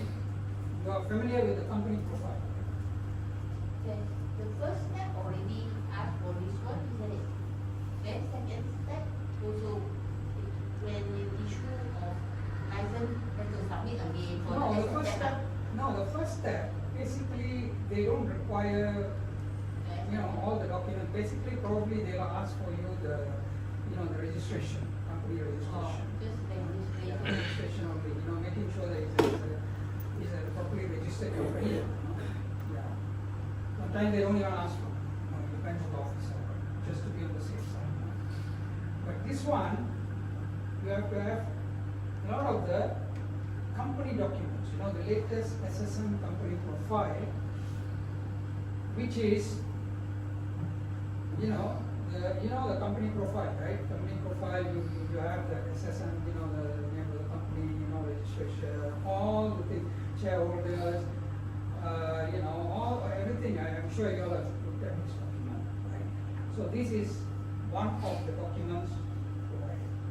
The other documents will be, okay, so when I mentioned to you about the Invest Malaysia, when you fill out the Invest Malaysia portal, right, for the manufacturing license. There itself, it requires, your company documents like, this registration form, which is Form 9. Form 9. But now it's called under the New Companies Act, it's called 17. Section 17, they call it Section 17. Right? And then you have the board of directors, the shareholders, the members, now they're called members. And then you have the company secretary, all those various, there are various forms. I'm sure you're familiar with all the SSN documents, right? So all that, you see, you would have already put in there, already uploaded in the system. The MIDA has. But sometimes, at the time of actually applying for issuance of license, things would have changed. Probably your directors would have changed, right? Your information on the company profile would have changed, right? So that is why MIDA will ask for the update the latest information on all this, right? So that's the reason. Although, as you said, sometimes some of these are duplicated, but they require you to put it there. Yeah. And then, of course, the earlier, in the manufacturing license, the interim approval itself, you have to provide this manufacturing flow chart. That's a very important document. Manufacturing flow chart, because this will tell you what process you actually do. It's not just simply, some simple assembly and all those things. Because just now I talked about the value add. The value add is determined, it determines the degree of manufacturing. So if your production flow chart doesn't tally with your value add, it means something is wrong. So your production flow chart is important. You have to be quite detailed and explain exactly how this product is manufactured. Right? And then the other thing that you require is this thing called the no objection letter. This no objection letter is issued by the state government. State government in this case means most of the state governments, they have this thing called say like Johor, they have Invest Selangor, we have Invest Selangor. So this that is the investment section of the state government. So they issue a letter called the no objection letter. In other words, what they are saying is they look at your proposed factory location. Okay, whether your factory location is going to be located in the correct place, the suitable location. You don't want the factory to be located in a residential area or some agricultural land somewhere, you know, which is not an approved industrial estate, right? So the state government will tell you whether the location is appropriate or not for that factory. And then even for the factory itself, let us say you have some light industrial area somewhere which is quite nearby a residential area, and then you go and set up a big, chemical processing factory there, right? It's not suitable, right? So the location for that particular factory in that place is not suitable. Therefore, the state government will tell you, no, this place is not suitable for this factory, right? Please look for somewhere else, right? So this is why they have to give the letter, that to make sure that they have no objection for the factory to be located in that specific location. Because at the end of the day, the state government is responsible for their own state planning, where they want to have industries, where they want to have residential, where they want to have agriculture, and so on, right? And within the industrial, they want to make sure that this particular industrial area, only certain industries go there, not the polluting, heavy industries, not. Okay, only certain industries. These heavy machinery or heavy industries, polluting industries, you have another location. They cannot do that. So that is why the state government has got a say here, to make sure that the factory is located in the correct location. Right? So that is why the state government letter is important, no objection letter. So the MIDA wants to see that the state is okay with the location of the factory, right? And then, okay. So the issuance of license, before they issue the license, they also require the business license from the municipality. The business license, okay. So you have to get that business license from the municipality. Pihak berkuasa tempatan, PBT. Okay. And most PBTs require approvals from various other agencies and various documents before issuing the business license. Okay, so from my experience, right, a lot of these municipalities, they require a lot of these documents, a lot of these approvals, this and that, and all that before they issue the business license. But there are, if you are lucky, there are certain municipalities, they are more progressive. They say, okay, never mind all that. We give you the business license first. You go and get all that later. Or we go and help you to get all these approvals. So there are, I have done that also. I don't mind mentioning, I was dealing with one application in this Kulai, Kulai municipality. I was very surprised, within 2 weeks they gave me the license. Yeah, very fast. And I told them, okay, what about this bomba, this and that, and all that? They don't worry, we will do all that. We just give you, we want to speed up all these things. So there are some very progressive municipalities like that. Okay. But there are others who are so sticky, every little thing they want this, they're all very difficult, so it takes a long time. I have seen one company, I've been doing it for the last how many years now, 2-3 years already. I cannot submit because I can't get the approvals from other agencies and other departments, There are departments, there are municipalities like that. And then you have municipalities which are very progressive, very fast, they do. And they are very business oriented, right?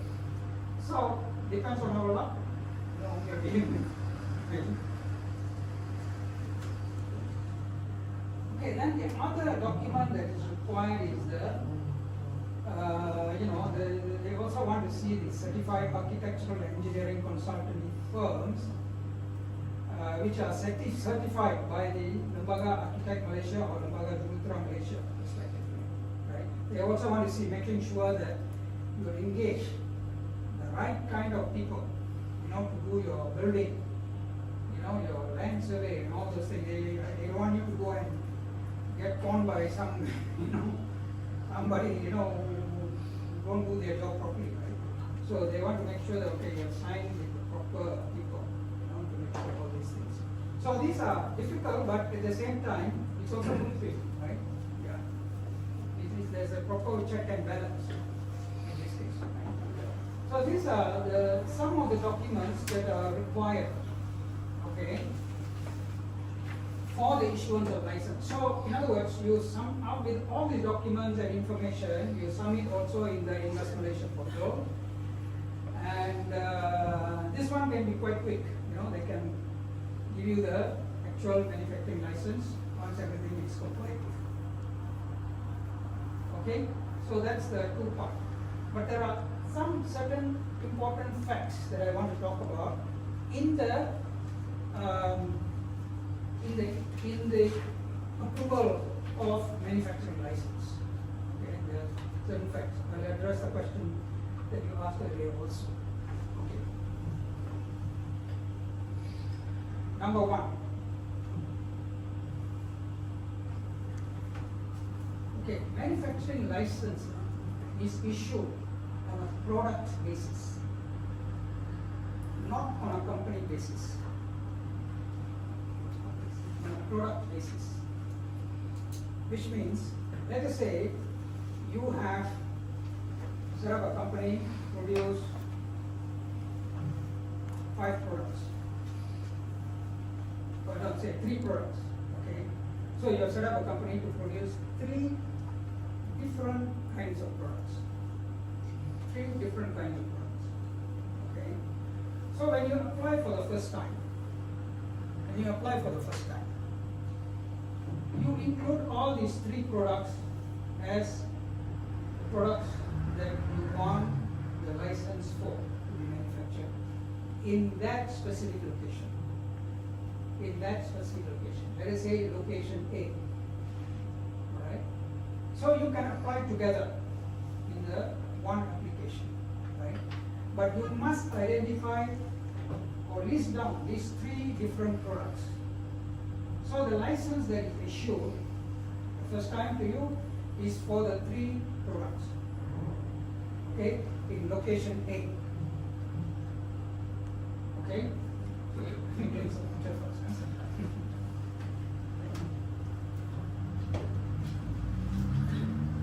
Now, let us say,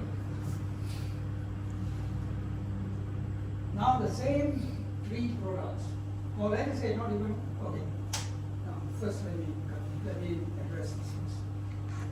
Let us say after 1 year, you have found a new product. Say just now was X, say ABC, right? Now let us say you have found another product that you want to produce in that same location, location A. Say product D. You want to produce D, right? Now, as I mentioned to you, the license is issued on a product basis, which means you have to apply for a separate license for product D. Okay, it is not covered in the first license that was issued. It is a separate license. You have to apply for an additional license in the same location, because the license is issued on a product basis. Alright? Any questions on You this? can't add it to the first one.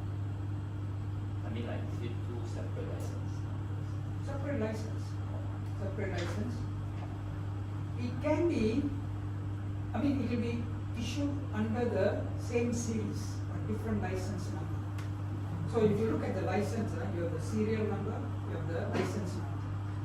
Okay. So it will have the same I'm sorry, you will have the same license number but different, sorry, in this case, right, this case because a different license, so it will be have a different license, okay, a different serial number. Okay, you follow? Any questions? Okay, assume we have 3 products A, B, C. Okay, on the follow, or we already get the ML license. Okay, on the next year you want to produce type B, and then you want to cut off the type A. You no longer producing the A. So is it best to add on another additional, take on another license, or you do a re-application for type B, C, D? No. You don't touch the first license. The first license is already issued. If you don't produce, just leave it like that.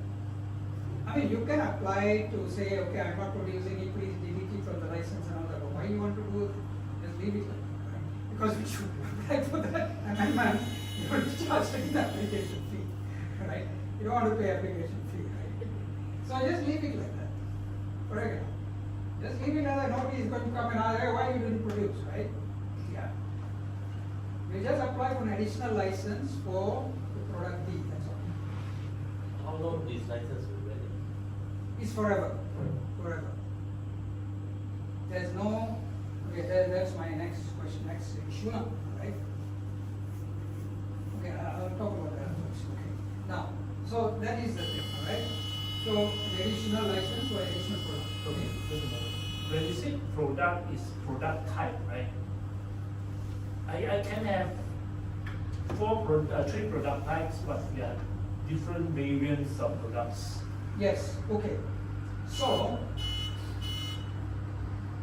So you have product A, right? Now the product A, and now you have another product which is basically a variant of product A. Yeah. Right? So in other words, the what do you call the HS code for the product is actually the same. Okay. Because it's just a small variant. Yeah, so it's just a variant. Okay. So you don't even have to apply for an additional Okay, license. so the basis is the HS code then. HS code is the main criteria, but sometimes it is, it's more than the HS code level. That's for now, you can take it HS code. Yeah. Okay, going back to the questions that I was asking. Say, in your original license, Yeah. the product that we put in the license is a very generic description. Yes. Yes. Let's say, in our case, the license says biaxial polypropylene. So it's a very wide scope. So what you do is you only produce base film. Over time, let's say you want to add on or put additional value add to that film.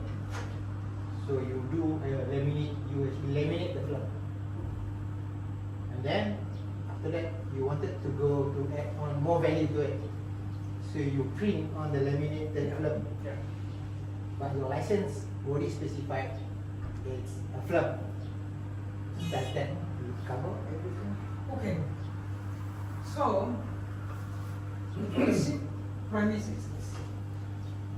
In order to avoid applying for license every time you produce something, which is basically the same, it's just variant. So the basic premise is that you try as far as possible to be as general as possible. As general as possible. Okay? So that every time you do something, slightly different, try to put the definition in a general way as possible. But at the same time, it cannot be too general that it is, it's very significantly or sufficiently from the original approval.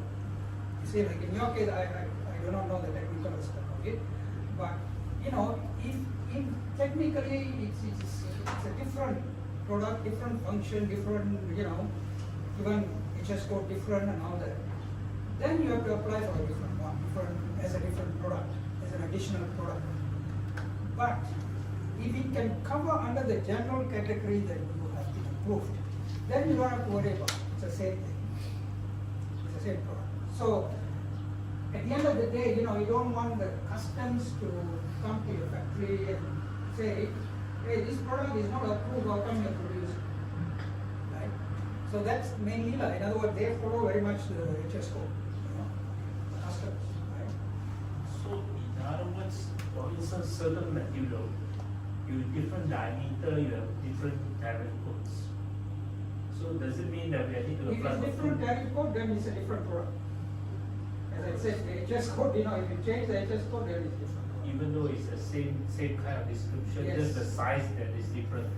Because if the tariff code is different, there is a purpose why the tariff code is different.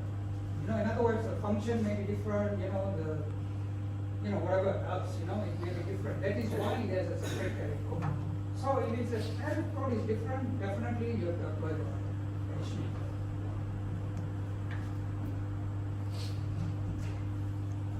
Okay, now, next one.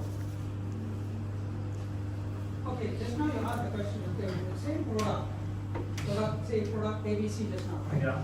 With the same product ABC, you are producing in location B. Just now I say location A, right? Big Yeah. B. Now you're producing in location big B, right? Now what happens? You require a license. Okay? Yes. The answer is yes. Okay. Okay, so the manufacturing license is required even if it's for the same product if the location is different. Because the license is approved also for the factory, besides the product, it's also approved for the factory. Okay, so if you have a different location, then you require the license for that location as well, even though it's the same product. Okay, so it's on a product basis and then on a location basis. Okay, it can be the same product.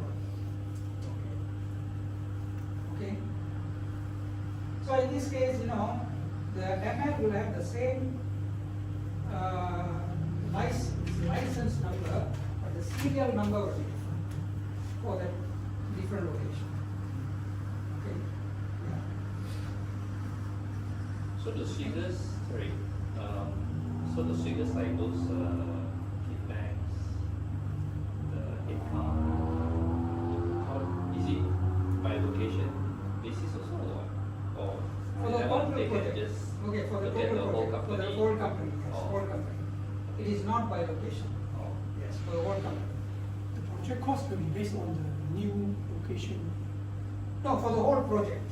Yeah, so that means when they evaluate the license for the additional product, they will also look at all the project costs, employment, everything for the whole company, not just for this location.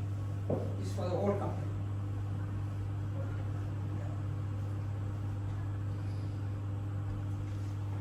Okay, so somebody else just now asked, okay, how long is this license valid? Right?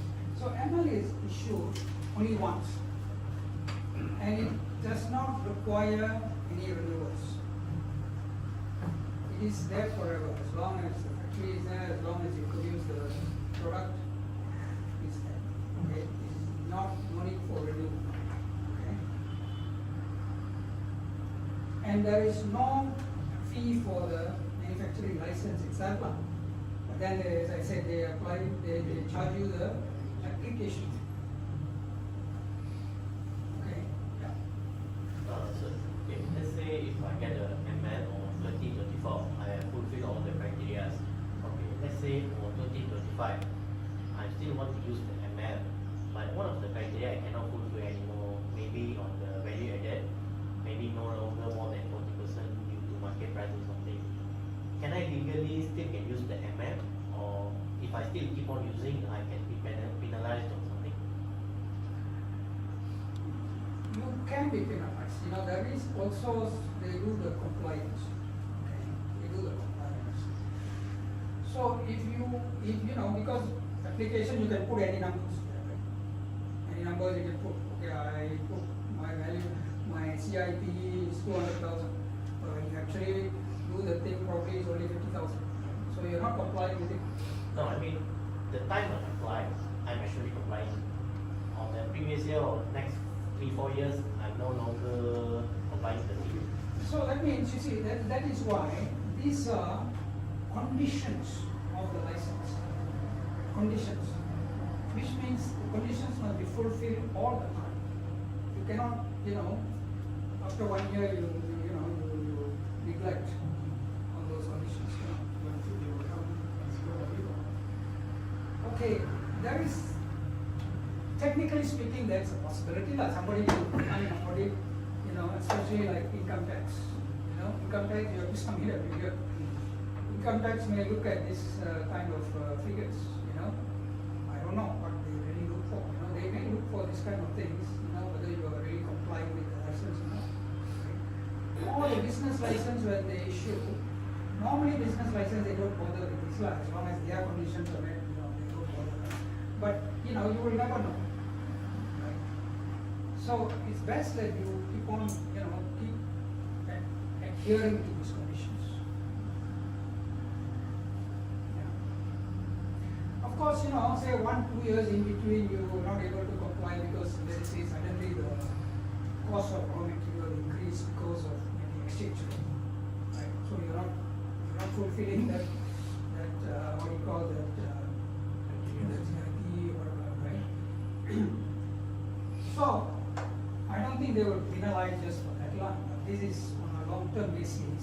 Keep on not complying, then they can come up to this because you're not complying with the conditions of the license. All right. So with that, we will take a 15-minute break. Okay, and we'll come back at, now it's 11:45, so we'll come back at 12. All right.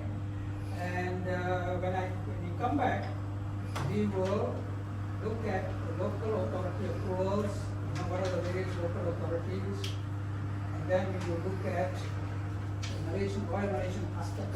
That's an important area you must know. And then we will have a summary and then more questions and answers. Okay? All right? Thank you. Thank you.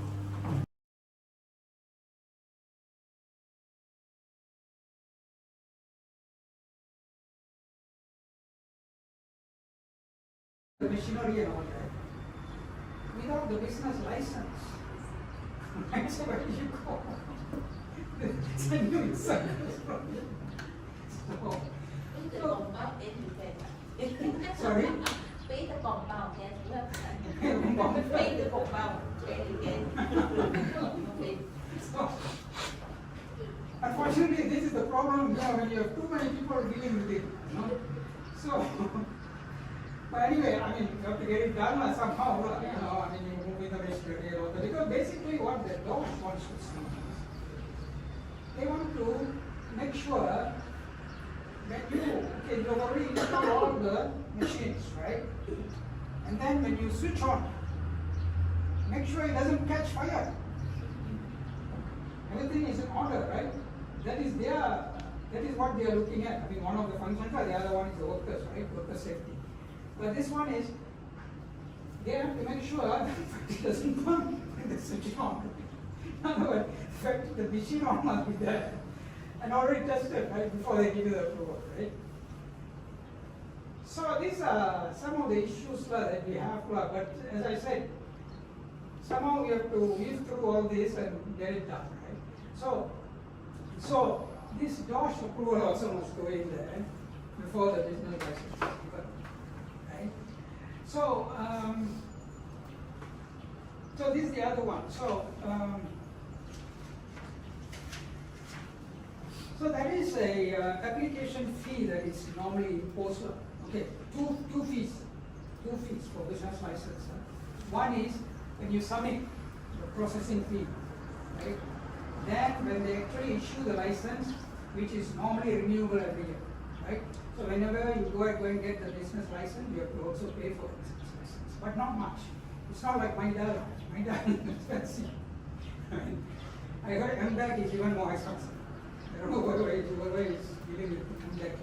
It's even more expensive. But this one, like 400 ringgit, now 500, but now state government also, you know, they also smart, they also start increasing everything. I think now they're based on the process. Process. So if you have like that process, so the charges will be Oh, really? Oh, see? All becoming business minded. Okay, so what are the documents required for business license? Okay, as I said, keep ready with all the copies of SSN documents. They require all the same documents, right? SSN documents, land title, rental agreement, the location plan. Okay, they require the location plans. Okay, and then the plan layout. Okay, building plan, you know, land search, the bills, all the assessment bills, the quick rent bill, Kaitama, this, that, all these things, and then the signboard approval is available. You all know about signboard approval?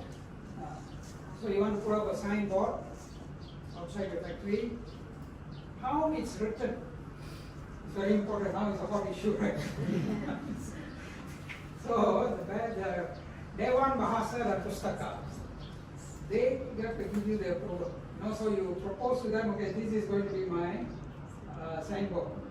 So they will go through the thing and making sure that everything, your language is right, you know, the wordings is right, the size of this and that and all that, you know, everything is right. So they have to give you the signboard approval. So the municipality requires the approval from Dewan Bahasa dan Pustaka. In my whole life, I never thought that industries have to deal with Dewan Bahasa. Right? So now Dewan Bahasa dan Pustaka also involved in industrial development. All make money out of it. Yeah. Okay. So that's a problem. You know, when somebody takes away all these leakages at one, and the government has got no choice, kore sini, kore sana. Okay. So okay. Anyway, so these are the documents, right, required for business license. Okay. Now, next one.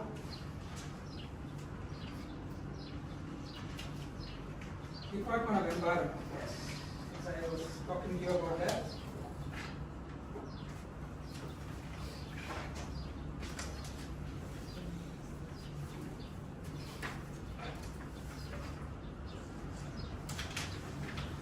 Okay, so Department of Environment. Okay. So what are the laws that govern these approvals from Department of Environment? Okay, number one is the Environmental Quality Act 1974. Okay. This is for compliance with environmental regulations, including obtaining approvals for emissions, waste disposal, and pollution control. So this is the first act. Okay. So this is the act club. Okay. The other acts are different things. Okay. Now, so what are the general guidelines for this? First of all, the application is made to the local DOE office. So if your project is in Johor, you apply to the Johor Department of Environment. Okay, so that's number one. You don't apply to the main Department of Environment, the local department. And as I said, the approval is required for pollution-prone industries such as chemicals, food, oil and gas, and etc. Okay. And number three, okay, so the approval or input is sent directly to the municipal council. Okay, that's I've already discussed it. Generally, there is no application fee imposed on. Wow, very finally somebody not charging you. Okay. Alright. So these are some of the guidelines. Okay. And what are the documents that you have to submit. Documents would be, number one, they have a form called the EESIM, ESIM. I'm sure some of you are familiar with ESIM. ESIM stands for Environmental Essentials for Siting of Industries in Malaysia. EESIM, ESIM. So this form, actually, there are lots of information that's required in this form. Okay. Also, it states what are all the documents that are required. Okay. So this form has to be submitted to the local DOE office.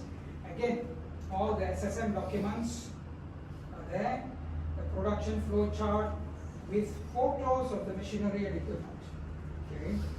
The land title, rental agreements, certificate of completion of compliance, CCC. All of you are familiar with CCC, right? We used to call it certificate of fitness, CF.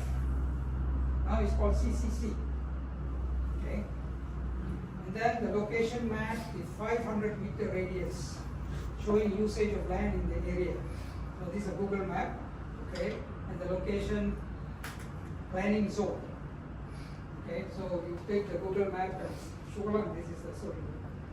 You print out that one, and then the plan layout, of course, then the building plan.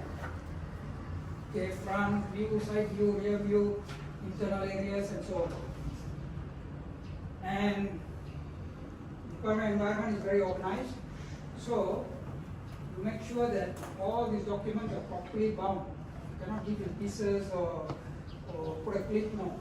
Must be properly bound and given to them. Okay, then only they will accept. Okay, so these are the documents that are required for Department of Environment.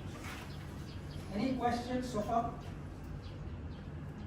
Everybody is very clear. All look like expert in this field. Right? Okay, so that's required now.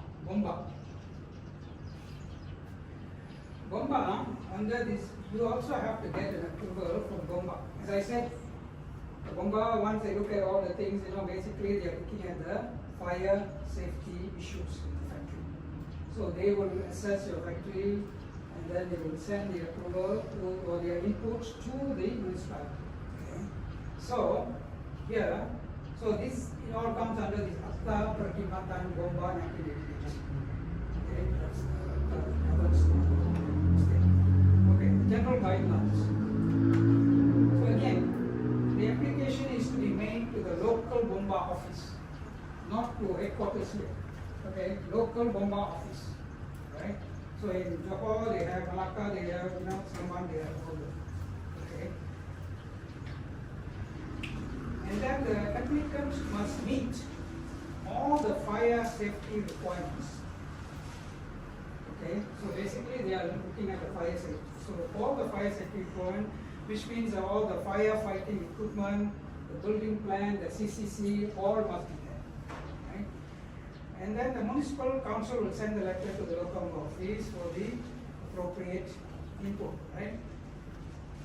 And then the Bomba will of course directly communicate with the local authority, council, business, the municipal council. So, and also the Bomba officer will visit the factory to ascertain all its safety requirements.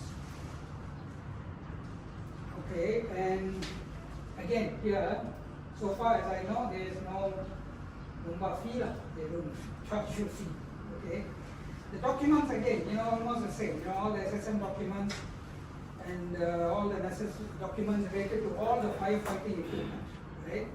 All the fire extinguishers, water hoses, all that stuff, must be there.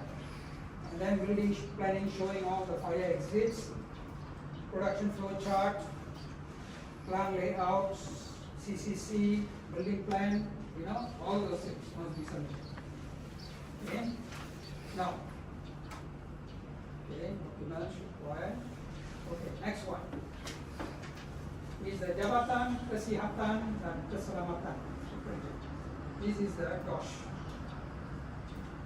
So they are doing this under two acts. One is the Factories and Machinery Act 1967. So this is to regulate the safety, health and welfare of workers in factories and the use of machinery. So this is the requirement under this act. Okay? And then the other act is Occupational Safety and Health Act 1994. This is for the workplace safety and health standards, making sure that they are met. Okay, so these are the two acts that govern this, right? So the general guidelines, same thing, application to the local DOSH office. Okay, then all factories that use electrical machinery and equipment are required to register and obtain the approval. So that means the DOSH approval is required for those machinery and equipment that use electricity. Those that don't use electricity, actually they don't look at it. You see? So that means they are only looking for the as far as the machinery is concerned, only the electrical machinery. Okay. So DOSH registration is being made when company's premises is ready. So as I said, the machinery all must be there before they can come and inspect. If the machinery not there, how do you inspect? Right? Yeah. So and then the DOSH officer, of course, will visit and inspect the factory after the installation of the machinery and equipment, and before the approval is given, making sure that everything is right. Because they have to also safeguard their obligation, right? Because if the company, if the factory catches fire, they will also be pulled in to answer, right? Did you give the approval? Why did you give the approval? You didn't take money, simply giving approval. So they have a responsibility here. So again, there's no application fee as far as I know so far. Okay.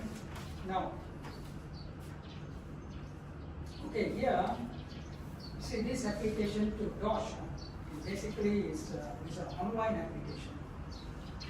Okay, online. The Factory and Machinery Act Yes. now has been removed and replaced with amended OSHA Act Okay. 2022. Okay. So that means the Factory Act is, Factory and Machinery Act is no more, huh? So, and it's not that no more, but it's just the Act is amended. Yeah. So they have amended the OSHA Act, Okay. the 2022. OSHA Act, huh?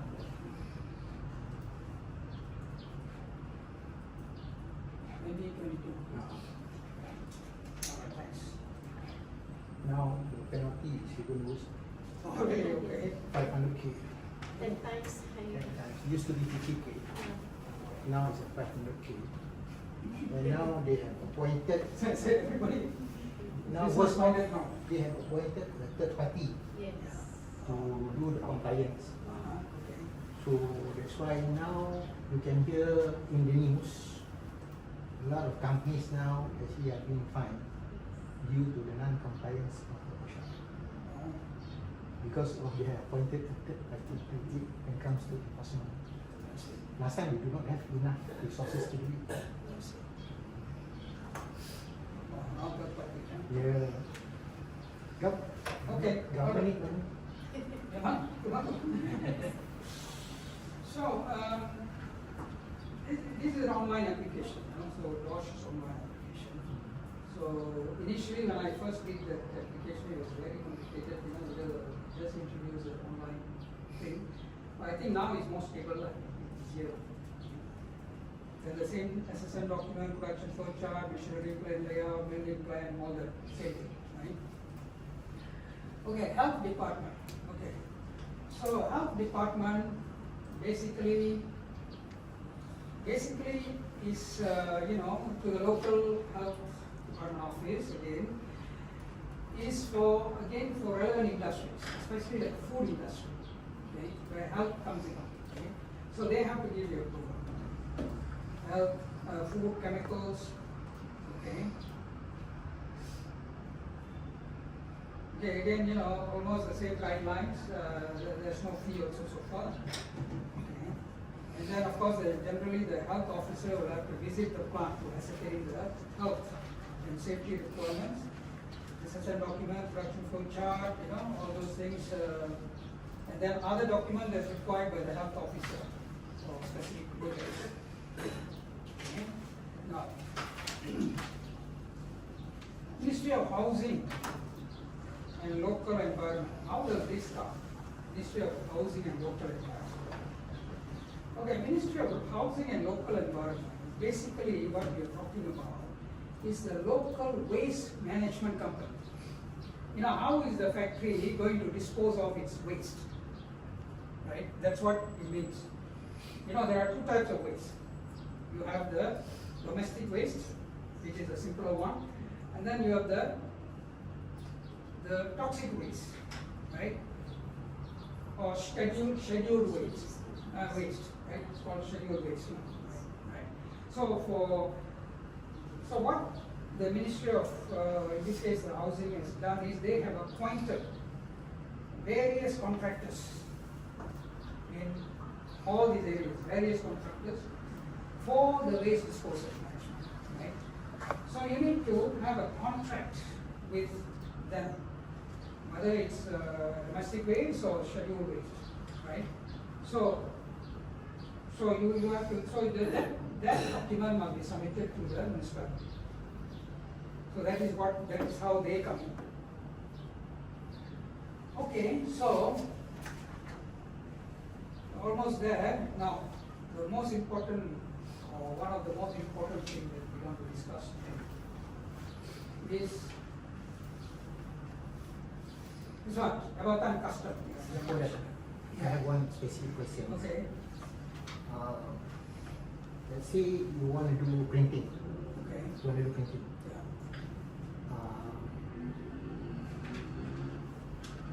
Do you need a printing license Yes. for any printing activity that doesn't involve, like you need a printing license for printing of documents, magazine, whatsoever. Yeah. But if you do printing activity, example like labels, all this, Yeah. do you need printing license from KDN or not? I think any printing activity must have the printing license. Any printing license. Any printing. Yeah, whether it's printing labels, printing books, printing, you know, those card box, what do you call the packaging box. Yeah, All that require anything to do with printing will have to have the printing license. from KDN. Yeah. Printing and publishing. Printing and publishing. That's a requirement. And if I not mistaken, right, I stand corrected here, whether they require manufacturing license, right? Because it goes back to my earlier questions with Yeah. regards to extending the value add to the what. Yeah. Example, because we already have the manufacturing license. So now we're only producing film, base film. But let's say now we want to actually add on to our processes, so that in addition to just producing film, Yeah. we wanted to buy a printing machines that print on the film. Yeah. So do we need then to apply printing license to bring in that printing? I think in that particular case, the manufacturing license is required. That's a must, for sure. Yeah, must. But let us say you have you're printing books, for example, or printing, you know, newspapers, all these. That one also a must. Is it a must? Yeah. Anything that to do publishing, I read the regulation requirement, Yeah. but I wasn't clear if it's related to Manufacturing. manufacturing, or we call it printing of non-publishing item. Example like on film, Actually, printing you need license. any printing, No, on the machine license. machine license. Yes. Not In manufacturing. bringing in the machine in. Actually, depend on the. So let's say you want to buy from a machine from overseas. you want to import it in. So you have to get the license first before you bring the machine in. You can bring the machine in, you need to get license to operate the machine. For the machine. So license to operate, Yeah. not license to import. Not license to import. I do not know, maybe, the customs may Well, the require. Department of Safety come to this, to check the printing machine. Or they want under GKTP. That one, I understood, very much understood. I'm talking about KDN approval. I'm not talking about the DOS approval. I thought DOS approval is any machinery you coordinate, surely you need DOS approval. I'm talking about Kementerian Dalam Negeri. the check my printing, they say some if the machine exceed the threshold, they need to get license for printing machine. KDN means is printing and publishing license.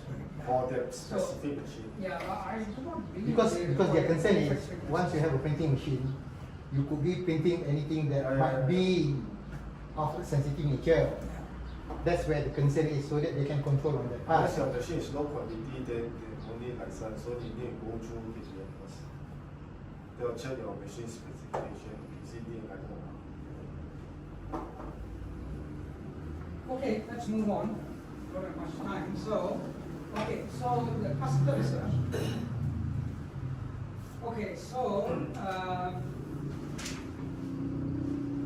here, this is governed by this Act, Customs Act 1967. So import of raw materials or export of finished goods must comply with the customs regulations, including duty exemptions, or rules and regulations under the free zone for licensed manufacturing warehouse schemes. Okay? Any questions on this? Let's go through this. Okay. First of all, import duty exemption on machinery and equipment. Okay. Now, you see here, say you are setting up a factory. When you set up a factory, of course, after putting up the building and all that, you have to import or buy local, in this case, say import machinery and equipment, right? So you have to have if it is for manufacturing purpose, so you can claim import duty exemption. Okay. Import duty exemption on the machinery that was imported, if it attracts import duty. Okay. So this application is made to Malaysian Royal Customs. Okay.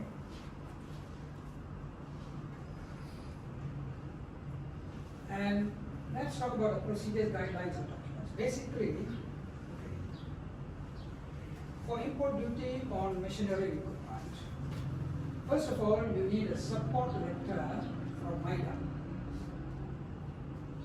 Support letter from MIDA. Basically, again, you go to the Invest Malaysia portal, you apply for the support letter. Okay, you're going to import this machinery and equipment. You want a support letter from MIDA, basically confirming that actually you have a manufacturing plant. Okay, and these machines are required for the manufacturing process, right? So that is what basically MIDA is confirming. So you need to have this confirmation letter from MIDA. Okay, so that you apply in the investment portal. Again, there is a fee for applying in the investment portal. Okay, so that one is quite straightforward. Okay, once you get this letter from MIDA, then you can submit the list of machinery and equipment that you want to import to the customs station where you're going to import this machinery from. Say you're going to import straight to Port Klang, okay? So you get the letter, then go to the customs authorities in Port Klang, and then you get you claim the exemption, import duty exemption, right? But of course, the customs customs has to go through the machinery list and making sure that the HS code and everything is right. Okay. Now, only for those machinery and equipment that are directly used for the manufacturing will be given the exemption. Not for other things. Okay, it must be directly used in the manufacturing process. Then only they give you the exemption. That will only qualify for the exemption. Okay, and then the other thing is those machinery and equipment are not available in Malaysia. If somebody is producing here in Malaysia, please go and buy from Malaysia and support the Malaysian company. Right? But if the specification is not right, the price is not right, and all those things, then you can avail yourself for the exemption, duty exemption on these imported machinery and equipment. Okay. Now the next one, sales tax exemption on machinery and equipment. Okay. Now, this sales tax exemption is basically you have to actually, this is, okay, this sales tax, okay, when you buy local machine or even import, okay, you have to pay a sales tax on the machinery and equipment, right? But as I said, if it is for the purpose of manufacturing, then you can claim exemption. Because what you don't want is somebody importing this machinery or buying local and reselling. That one, we cannot, the customs will not give you the exemption. Right? This is only for the purpose of manufacturing. This is not for your, your transaction purpose. It is for your purpose of manufacturing that you want to claim this exemption, sales tax. Customs will only give you sales tax exemption for this. Right? Now, basically, you have to, the process is like this. In the customs portal, you go to this sign up Jadual A, Perintah Cukai Jualan. Jadual A. Okay, under the customs portal, Jadual A. You go and fill out everything, all the information that's required. Okay. And various documents, like the copy of the ML issued by Mpma, BT, the SSM documents, and then the support letter. Remember I talked about the support letter from Mpma? Support letter, okay, to submit, okay, and then the purchase order of the machinery for the machinery and equipment that you are actually going to buy this thing. Purchase order, they want to see the purchase order. So these are some of the documents that will be required when you fill up the Jadual A. Okay, once a customs goes through this, basically they will give you an approval, okay, and then they will set up the system for your company. Okay, once they set up the system for your company, what you can do is, let us say you have already applied this month and everything, all the system already set up.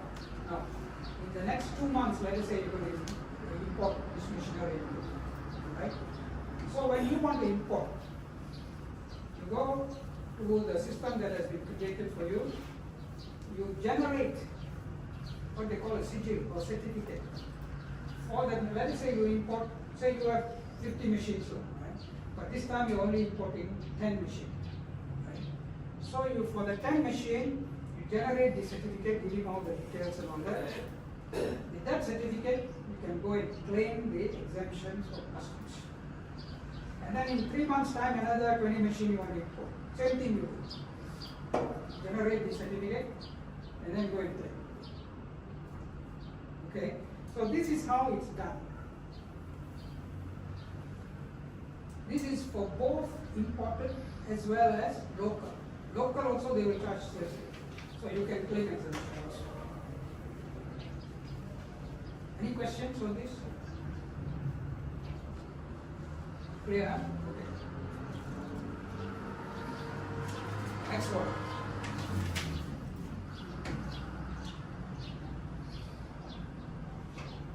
Okay, import duty and sales tax exemption on raw materials and components. Okay, the first two we discussed about the machinery and equipment. Right? Now talk about which materials and components. Once you set up your factory and all that, so you are importing raw materials and components. So you want to get exemption from import duty and sales tax, which you are eligible if the company is manufacturing, not simply import and sell. No, this is for the purpose of manufacturing. Raw materials you want to import. Right? So in this case, application is made to Mpma. Okay, this again is an online application. You have to have the proper HS code, quantity, source, input output ratio, and so on. Okay, so all this information required. So you apply to Mpma, and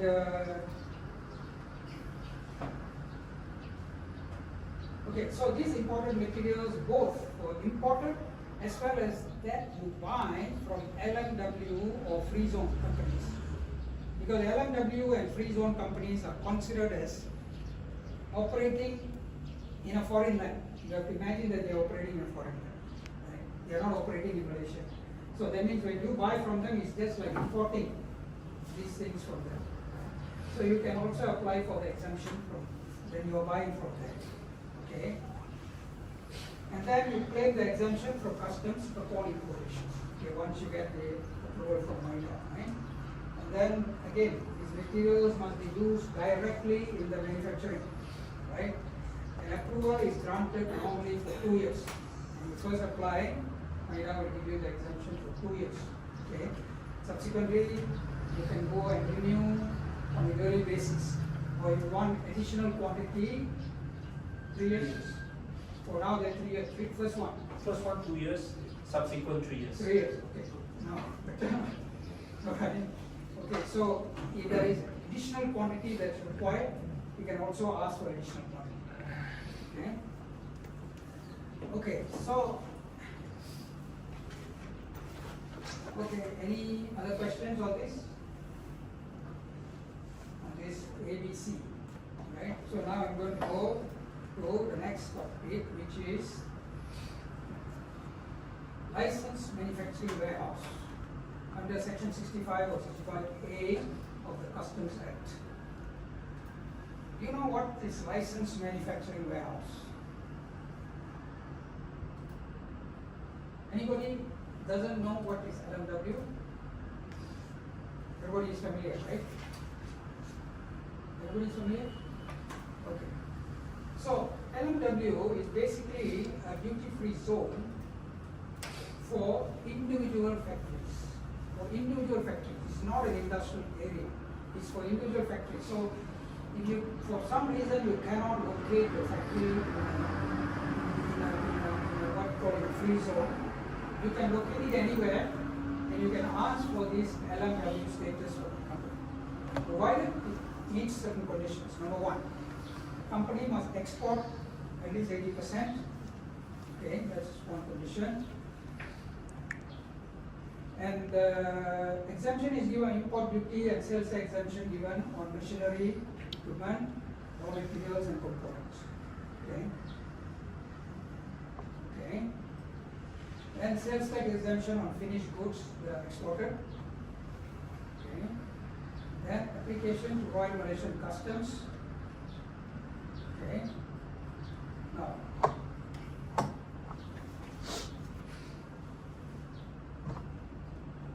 okay, so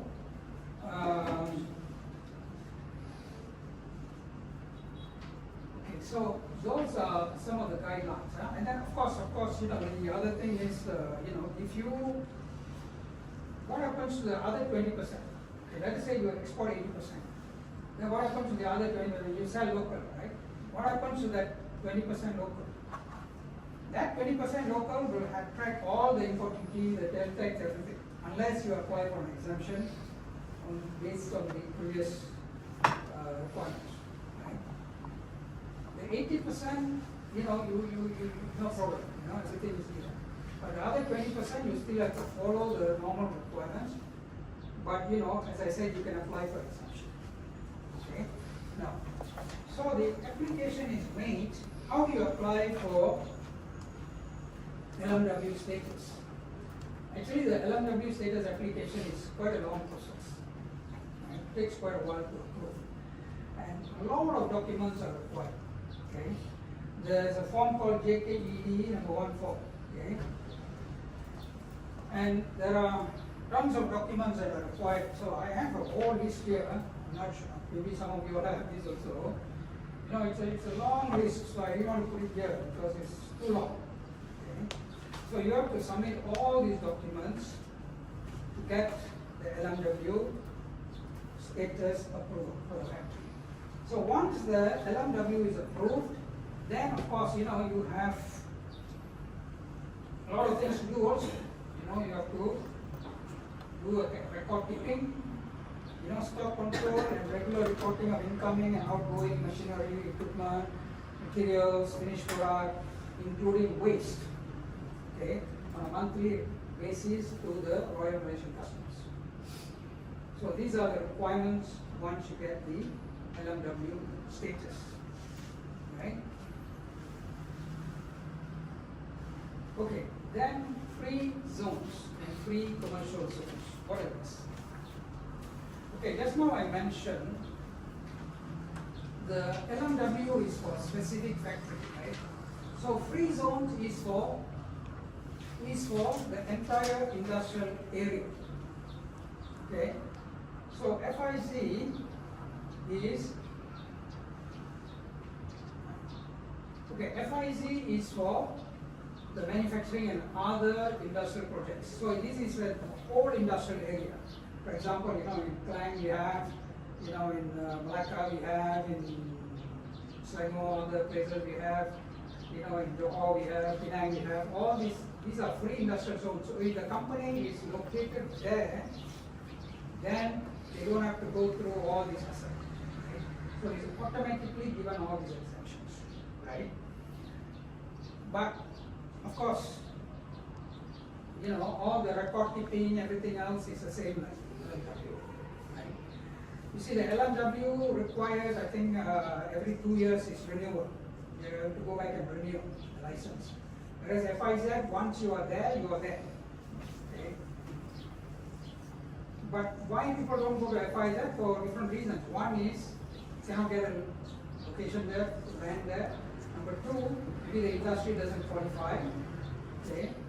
You know, number three, of course, the cost. Because the land in free zones are more expensive than outside. Right? So these are some of the reasons why you cannot locate in FIZ. Otherwise, and then of course, you know, when you locate in FIZ or if you are applying for LMW, you have to make sure that besides the 80% export, that you are importing a lot of things, the raw materials and all that. If you are buying most of your raw materials locally, then why you want to apply for LMW or FIZ? Not necessary, right? So you have to see whether it's really necessary and suitable. Okay, then what's the difference between FIZ and FCZ? FCZ is free commercial zones.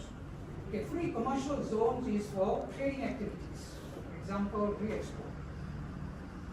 So these are not industrial projects here, but other commercial projects like re-export. You know, like just now I was talking about the regional distribution center. Right?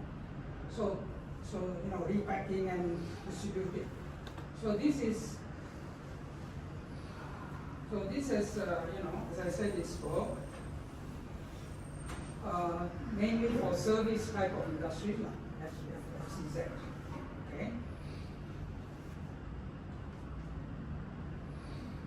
Okay, so the application to the specific free zone application. Okay, for how do you locate in a free zone authority or a free zone Malaysian what do you call FCZ.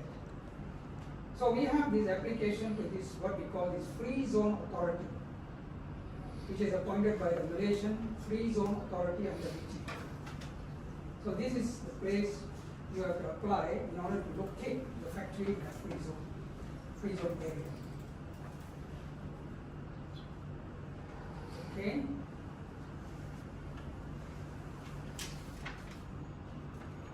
Okay, so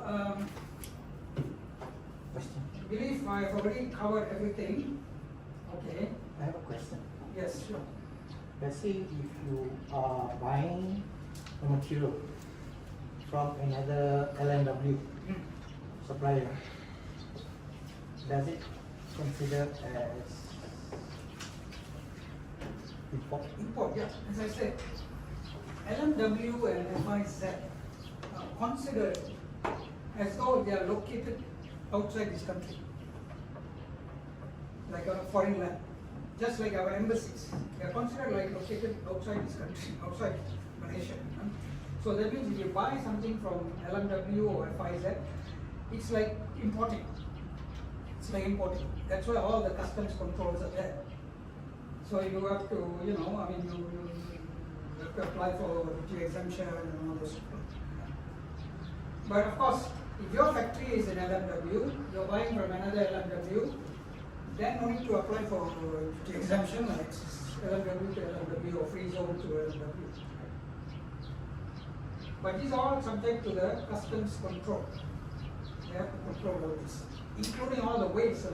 Because companies sometimes just throw away, cannot. All that must be accounted for. Okay. So, with another 15 minutes. Is it 15 minutes? No. Because my question and answer is 1:30. Okay, never mind. So we can have a discussion, longer discussion on this question and answer, or the summary also. Okay, so summary. First of all, we discussed the manufacturing license under the Industrial Coordination Act. So we discussed the definition of manufacturing. We discussed who should apply for manufacturing license. We also discussed what are the benefits or the importance of applying for ML, the exemption from applying for ML,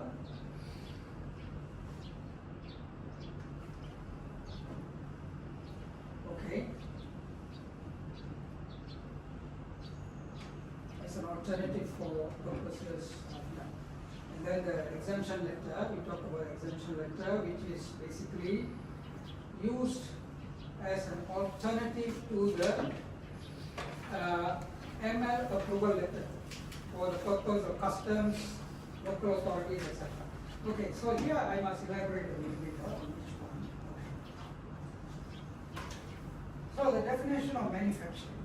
Now,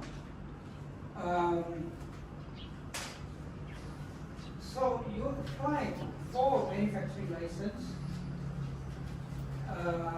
if it falls within the definition of manufacturing, right? And then it also meets the thresholds, right?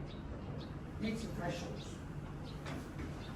And we also discussed, a little bit on some of the industries that have to, the gray areas where they have to apply, and some of it which may be exempted, like for example printing and publishing, which may not be required, but they may require license under other acts, like for example like the printing and publishing, that under the printing and publishing act, so they have to apply.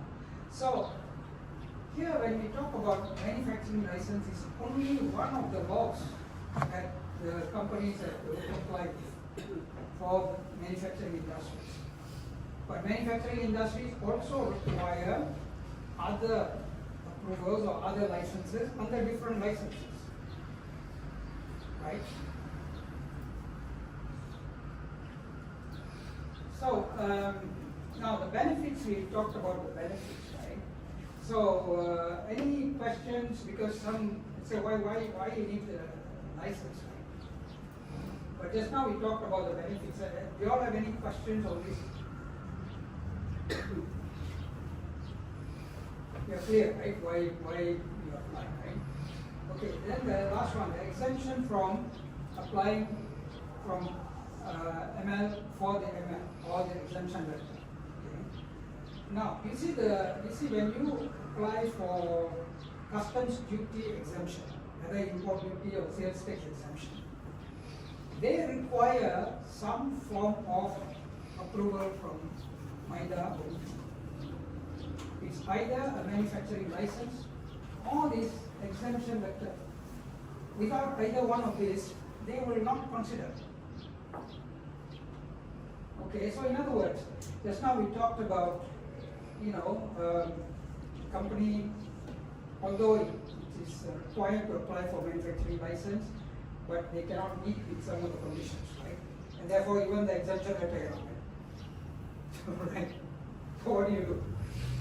You have to deal with the customs. You require all these customs exemptions and all that, or local authorities. So that's why, as I was saying, if meeting the threshold is one thing, but meeting the guidelines is another thing. We have to meet the guidelines. If you cannot meet the guidelines, you have to do something about it.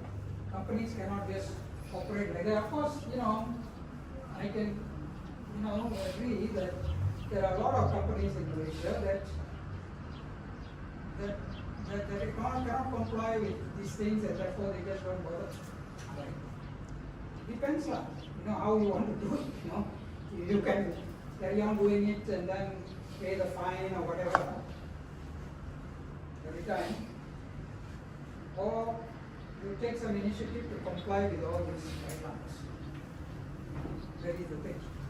Okay. And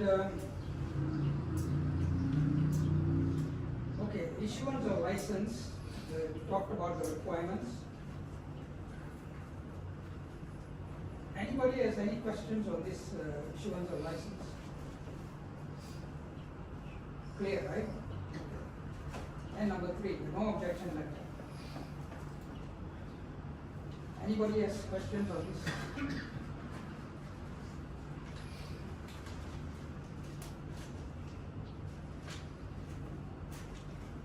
You will have questions on this? No objection letter. There's no objection of the state government. Yeah, from the state governments. No questions. Okay, local authority approvals. Okay, so we discussed about the business license, which is actually it's quite important. Actually, sometimes it's more important than the manufacturing license. Okay? Because everywhere you go, they ask for business license. Right? And this is not only for manufacturing projects. Business license is required for everything, basically, right? Whether it's manufacturing, or whether it's shop, or whether it's even if it's a simple office, they want the license. My business actually, you ask me, why do I need a business license, right? So they have actually another thing called the trade license, trade license. So they call it trade license, right? So if you are not manufacturing, if you are just running a business like this, they want this trade license. What? Applying is one thing. Every year you have to go and renew, right? And you somehow forget means they charge you fine. Nowadays they don't even send you a reminder. They don't even send you a reminder. So this business license is if you ask me, actually it's quite a major thing for any business, and it's quite as I said, quite a messy thing to get. But as I said, as long as the documents are there, and you know the timeline they follow, the local authorities. So it's not too bad. DOE, we talked about DOE, all the requirements around that. Bomba. This bomba is sometimes, I can tell you from my experience, there's one company, one factory. You see the drawing of that building was you know an old drawing. So they want the company to do the drawing all over it. See, all over it. So as you know, this drawing is you know, the architect, to get an architect to draw, it costs a lot of money. So, but we have to comply with it. These are the things that we have to deal with. But anyway, I mean, these are, as I said, at the end of the day, these are good for the company. It's not just a requirement, it's good for the company because, you know, they have the old drawing, maybe some of the electrical things are not properly done and all that. So it's, you know, in fact, most of the things are like that. See, even the DOSH one also same thing. See, DOSH is again, it's another animal altogether. Where, you know, how do you deal with this situation where, you know, they need to have all the machinery and all that there before, you know, they can give their views to municipality, and the municipality is not giving the business license without this DOSH. So this, I believe, you know, I mean, from my experience, you know, these are things I think probably we need to look at. I'm just. No, DOSH, we just have to notify that the Application has been made. Yeah, Yeah. They don't have to just like really go to the site and give the approval. We just have to apply and get the. But they still need to visit the site. Depends on the officer. Yeah. The last time I did even the Maida one, you know, I told you about the support letter for the import of machinery and all that. Same thing. You know, Maida wants DOSH approval. But then I clarified that, okay, you know, you can't get the DOSH approval until all these things are in. So they said, never mind, you just register. See? So you register in the portal, because it's online, just register and give the registration, you know, because when you register, then they reply you what they will register. So that's enough. Right. So that's how hopefully, you know, I think the thing is sometimes I feel, you know, some of these departments, you know, they operate quite independently, you know? They like different silos. You know? So this is what's needed, you know, the what you call the interaction between these, making sure that this fellow knows this one. Even sometimes I feel even Maida and customs, sometimes there's some disconnect. See, when it comes to the approval of those expatriates. You know how the expatriate application is done now, isn't it? Has anybody done it? Yeah? Every year. Oh, you do every year. How is the process? Renewal and new application. Yeah. Yeah. But how is the process? Okay. Not bad. Not bad? Okay. As long as you know how to justify. Most important thing is you have to know how to justify. Justify how to do it. Yeah. This is, they have this system called what? My lah, anything that is my in front lah. My aspect apa ke. No, it's all in one system. Yeah. Now you have to first get my job first to see that there is no local people. No, that is different. That one is different. I'm talking about the process itself. Oh, yeah. Last time when I was in Maida, Okay, I process a lot of these expatriate applications, right? So the expatriates at that time, okay, you just, MIDA, a company applies to MIDA. No online, no paper at that time, right? So it applies to MIDA for the expatriate post approval. Okay, what does that mean? That means, okay, you set up a company, you say you require a technical person, say like manufacturing manager, where you, that particular skill or technology, you cannot find local. So you have to get a foreigner to do it at least for 3 to 5 years, right? Until a local person is trained and ready to overtake the post. So for 5 years, let us say they apply for this manufacturing manager, right? So they apply to MIDA. So we process the application for what we call the post, the expatriate post, right? Expatriate post. So we apply for the post.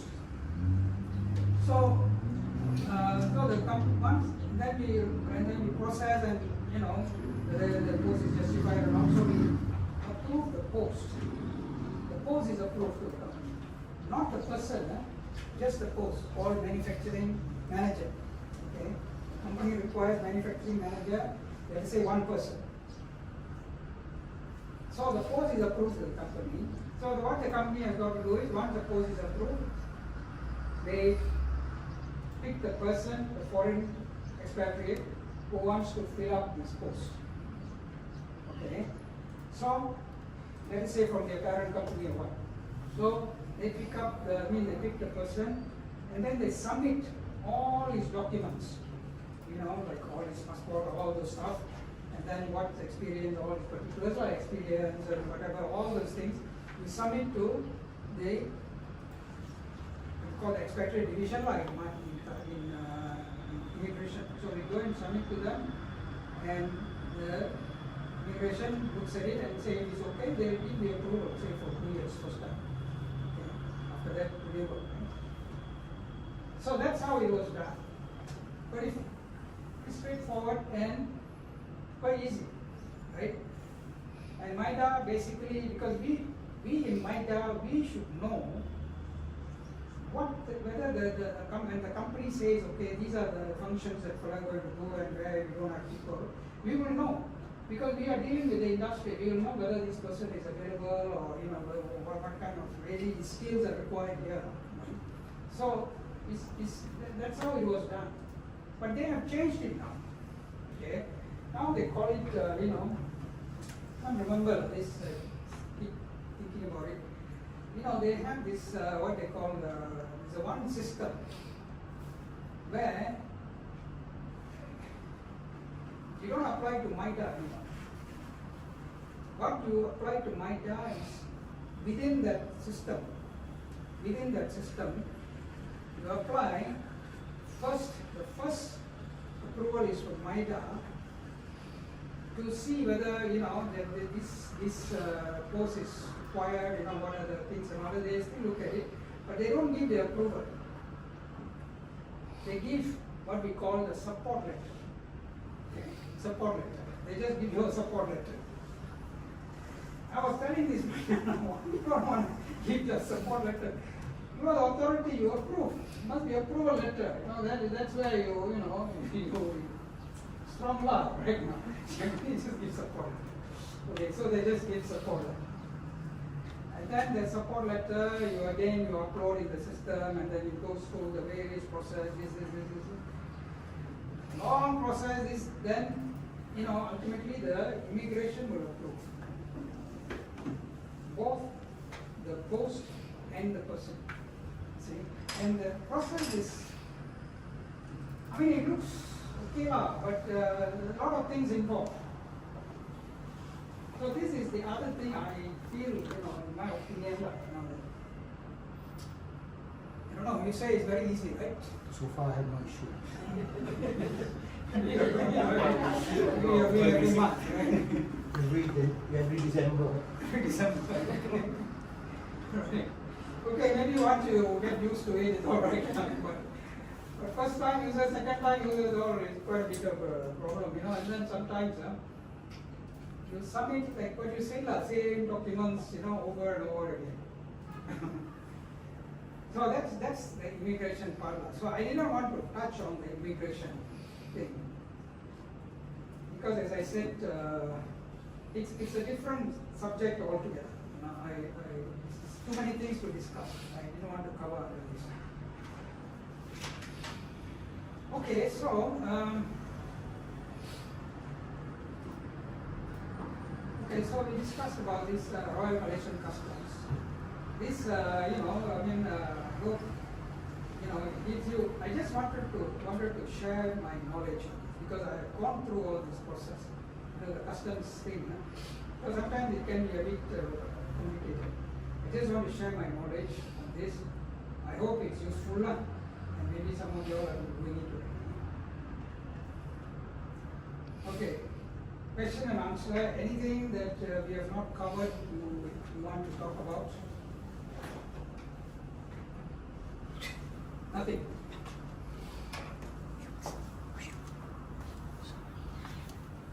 I mean, you can ask me outside what we have discussed here also.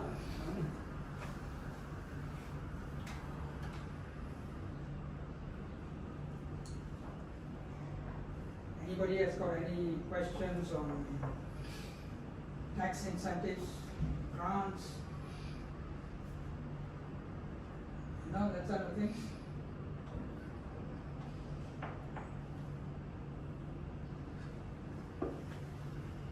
That will different training. Different training, yeah. Different training. Tax incentive plan. Yeah. It's actually that would be quite useful. Because you see, when you talk about tax incentives, it's a very dynamic thing. It changes all the time. Right? Because certain industries qualify today, tomorrow they are unqualified. It's actually what we have right now in Mpma. We have what we call a promoted list and activities. So you all are familiar with it. Are you familiar with promoted list and activities? No? Are you familiar? Promoted. Okay, so in other words, we have this, we have been using it for decades now, right? We have a list of activities, products and activities that will qualify for any form of tax incentives, right? But of course, this list is not static, it's dynamic list, because industries change, or industries become too long existing already here in this country, so we don't need to promote those activities. So we only promote, we give incentives to those industries that we promote. Right? So this list basically changes, it's dynamic list. But what I hear now is that we don't want to have this list of promoted products and activities. So it's going to go on a different basis now. So I'm not sure, I think we are discussing, I read it somewhere, discussing some other form. So that one thing, you're doing this, you have to be aware of. And then the grants. We used to give grants sometimes quite generously, sometimes not so generously, but we used to create these grants. The government used to allocate grants. Okay.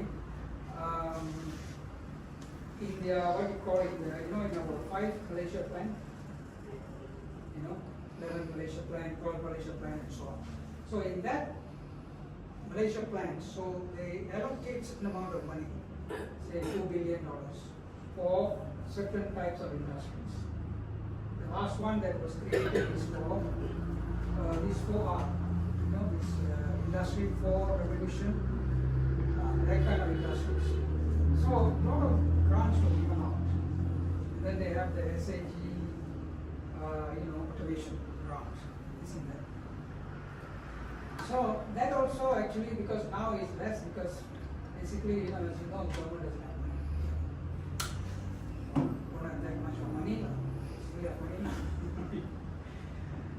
So that grant has been sort of curtailed a bit, but there are still once in a while the government comes up with some grants. Recently, the one for training, R&D, that kind of grants they came up with. And I think your area, this green technology, that kind of thing, is where I think you all have to look out for this grants, because the grants, they don't simply announce. You have to have special channels to get yourself informed. Mpma portal, normally they have, but Mpma portal also sometimes, like the last one, the PM announced some time ago, but it never came. It was never in the portal for a long time, until recently I saw something. But this is something that companies should look out for. Semi-corp has got, but they are small amounts, small amounts. And then the grants are also provided, especially for research and development and all that, by these MOSTI. That, again, have to look out for that. Okay, so let's finish it up. Okay, now. I have one last question. Just a generic understanding. Now we have two bodies. One is Mpma, one is Mpma. On a high level basis, could you kind of share, if this is I go to Mpma, if this I go to Mpma, could you be able to tell me? Okay. So just before that, I just want to put up my idea. Okay, so first and foremost, MITI is the ministry. Okay. MITI is the ministry. MIDA is one of the agencies under MITI. Okay. There are other agencies also under MITI, right? But MIDA is one of the most important agencies, I think, because it handles big subjects. So they basically the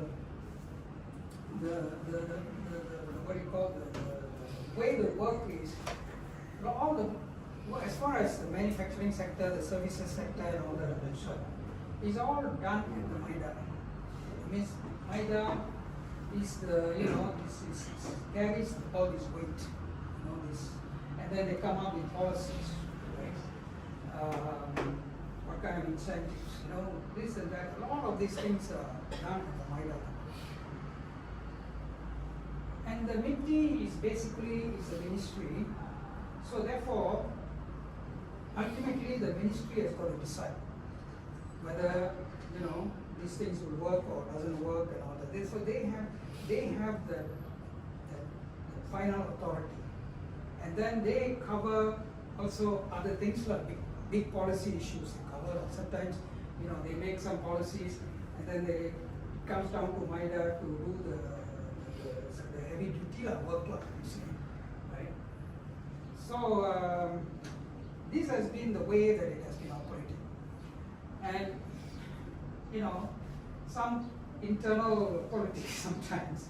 Sometimes when we have some CEOs who are very strong, very strong in MIDA, they do a lot of things. MIDA does on its own. So sometimes MITI get offended also, but generally it's been MIDA and MITI, they work very well together. But as I said, if you really put it in a very simple language, MITI is the sort of the policy maker. Okay. MIDA is, we do the heavy lifting part, doing all the work and all that, and let MITI to look at it. Because the minister is the ultimate, so he has to decide. And of course, this is not just MIDA and MITI. it is not just MOF, we have the whole committee that, we have a few committees. The main committee that looks at all these investments is called the these applications are mainly is called the National Committee of Investments, NCI, which is chaired by, I think, the Secretary General of MOF, sometimes the BT, sometimes even the ministers. So this NCI is a very important committee that handles all these applications. So the officers, MIDA, has got to table all the applications of the NCI. So they process everything, they table at NCI, and NCI, as I said, people like BT, the MOF, income tax, Negara, customs, labor, everybody sits, they put their inputs together. But you must understand, MOF and BT has got a big sway in this decision making, right? So basically that's how it works. But then of course, then several other agencies also involved. You see, under the current Prime Minister, he has also tried to streamline these activities, because I think it's also true, some of these, we have quite a few organizations in this country where their functions are overlapping right now. So for example, like the investment promotion agencies, we have just too many probably. So it's good to streamline some of these things. Not only to cut costs, but also to make the policies and procedures clear. For if let us say somebody is, for example, Iskandar Development Authority, right? Iskandar, right? In Johor. You see, they have their own thing, and then they're promoting their own thing and all that, which sometimes is a bit, I wouldn't say it's conflicting with MIDA, this thing, but some of these things are, a lot of these things are similar, but also, sometimes they want to promote their area very much. Therefore, they offer a lot of very attractive incentives, for example, which, at the federal level, we can't afford to give that kind of incentives. Right? But they promote the kind of thing. So, I don't know whether it's conflicting or not, but I personally think that some of these, like for example, this Invest KL, they are basically promoting KL.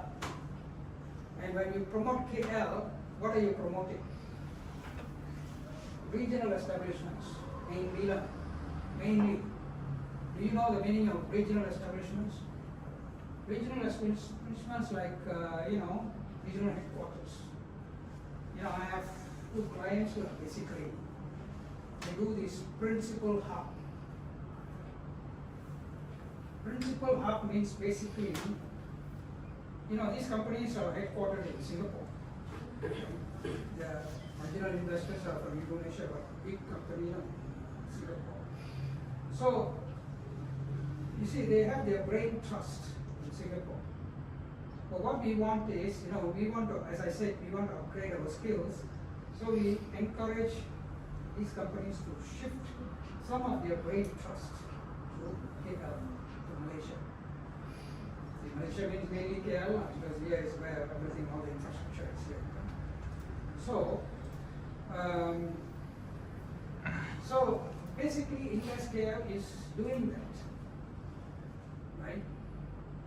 But MIDA was the one who was promoting. In fact, when I was overseas, I was promoting this very heavily, this principal hub thing, getting all these big companies to set up their brain trust here.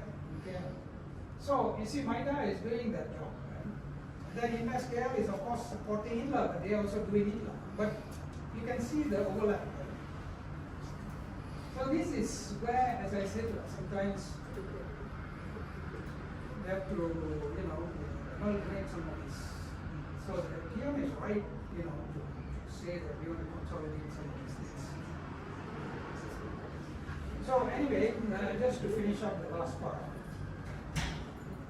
Okay, this is my contact line. Anybody wants to, talk to me on anything else, so you can contact me here. I didn't bring enough business cards, so this all you can take a picture of it. Okay, so we also,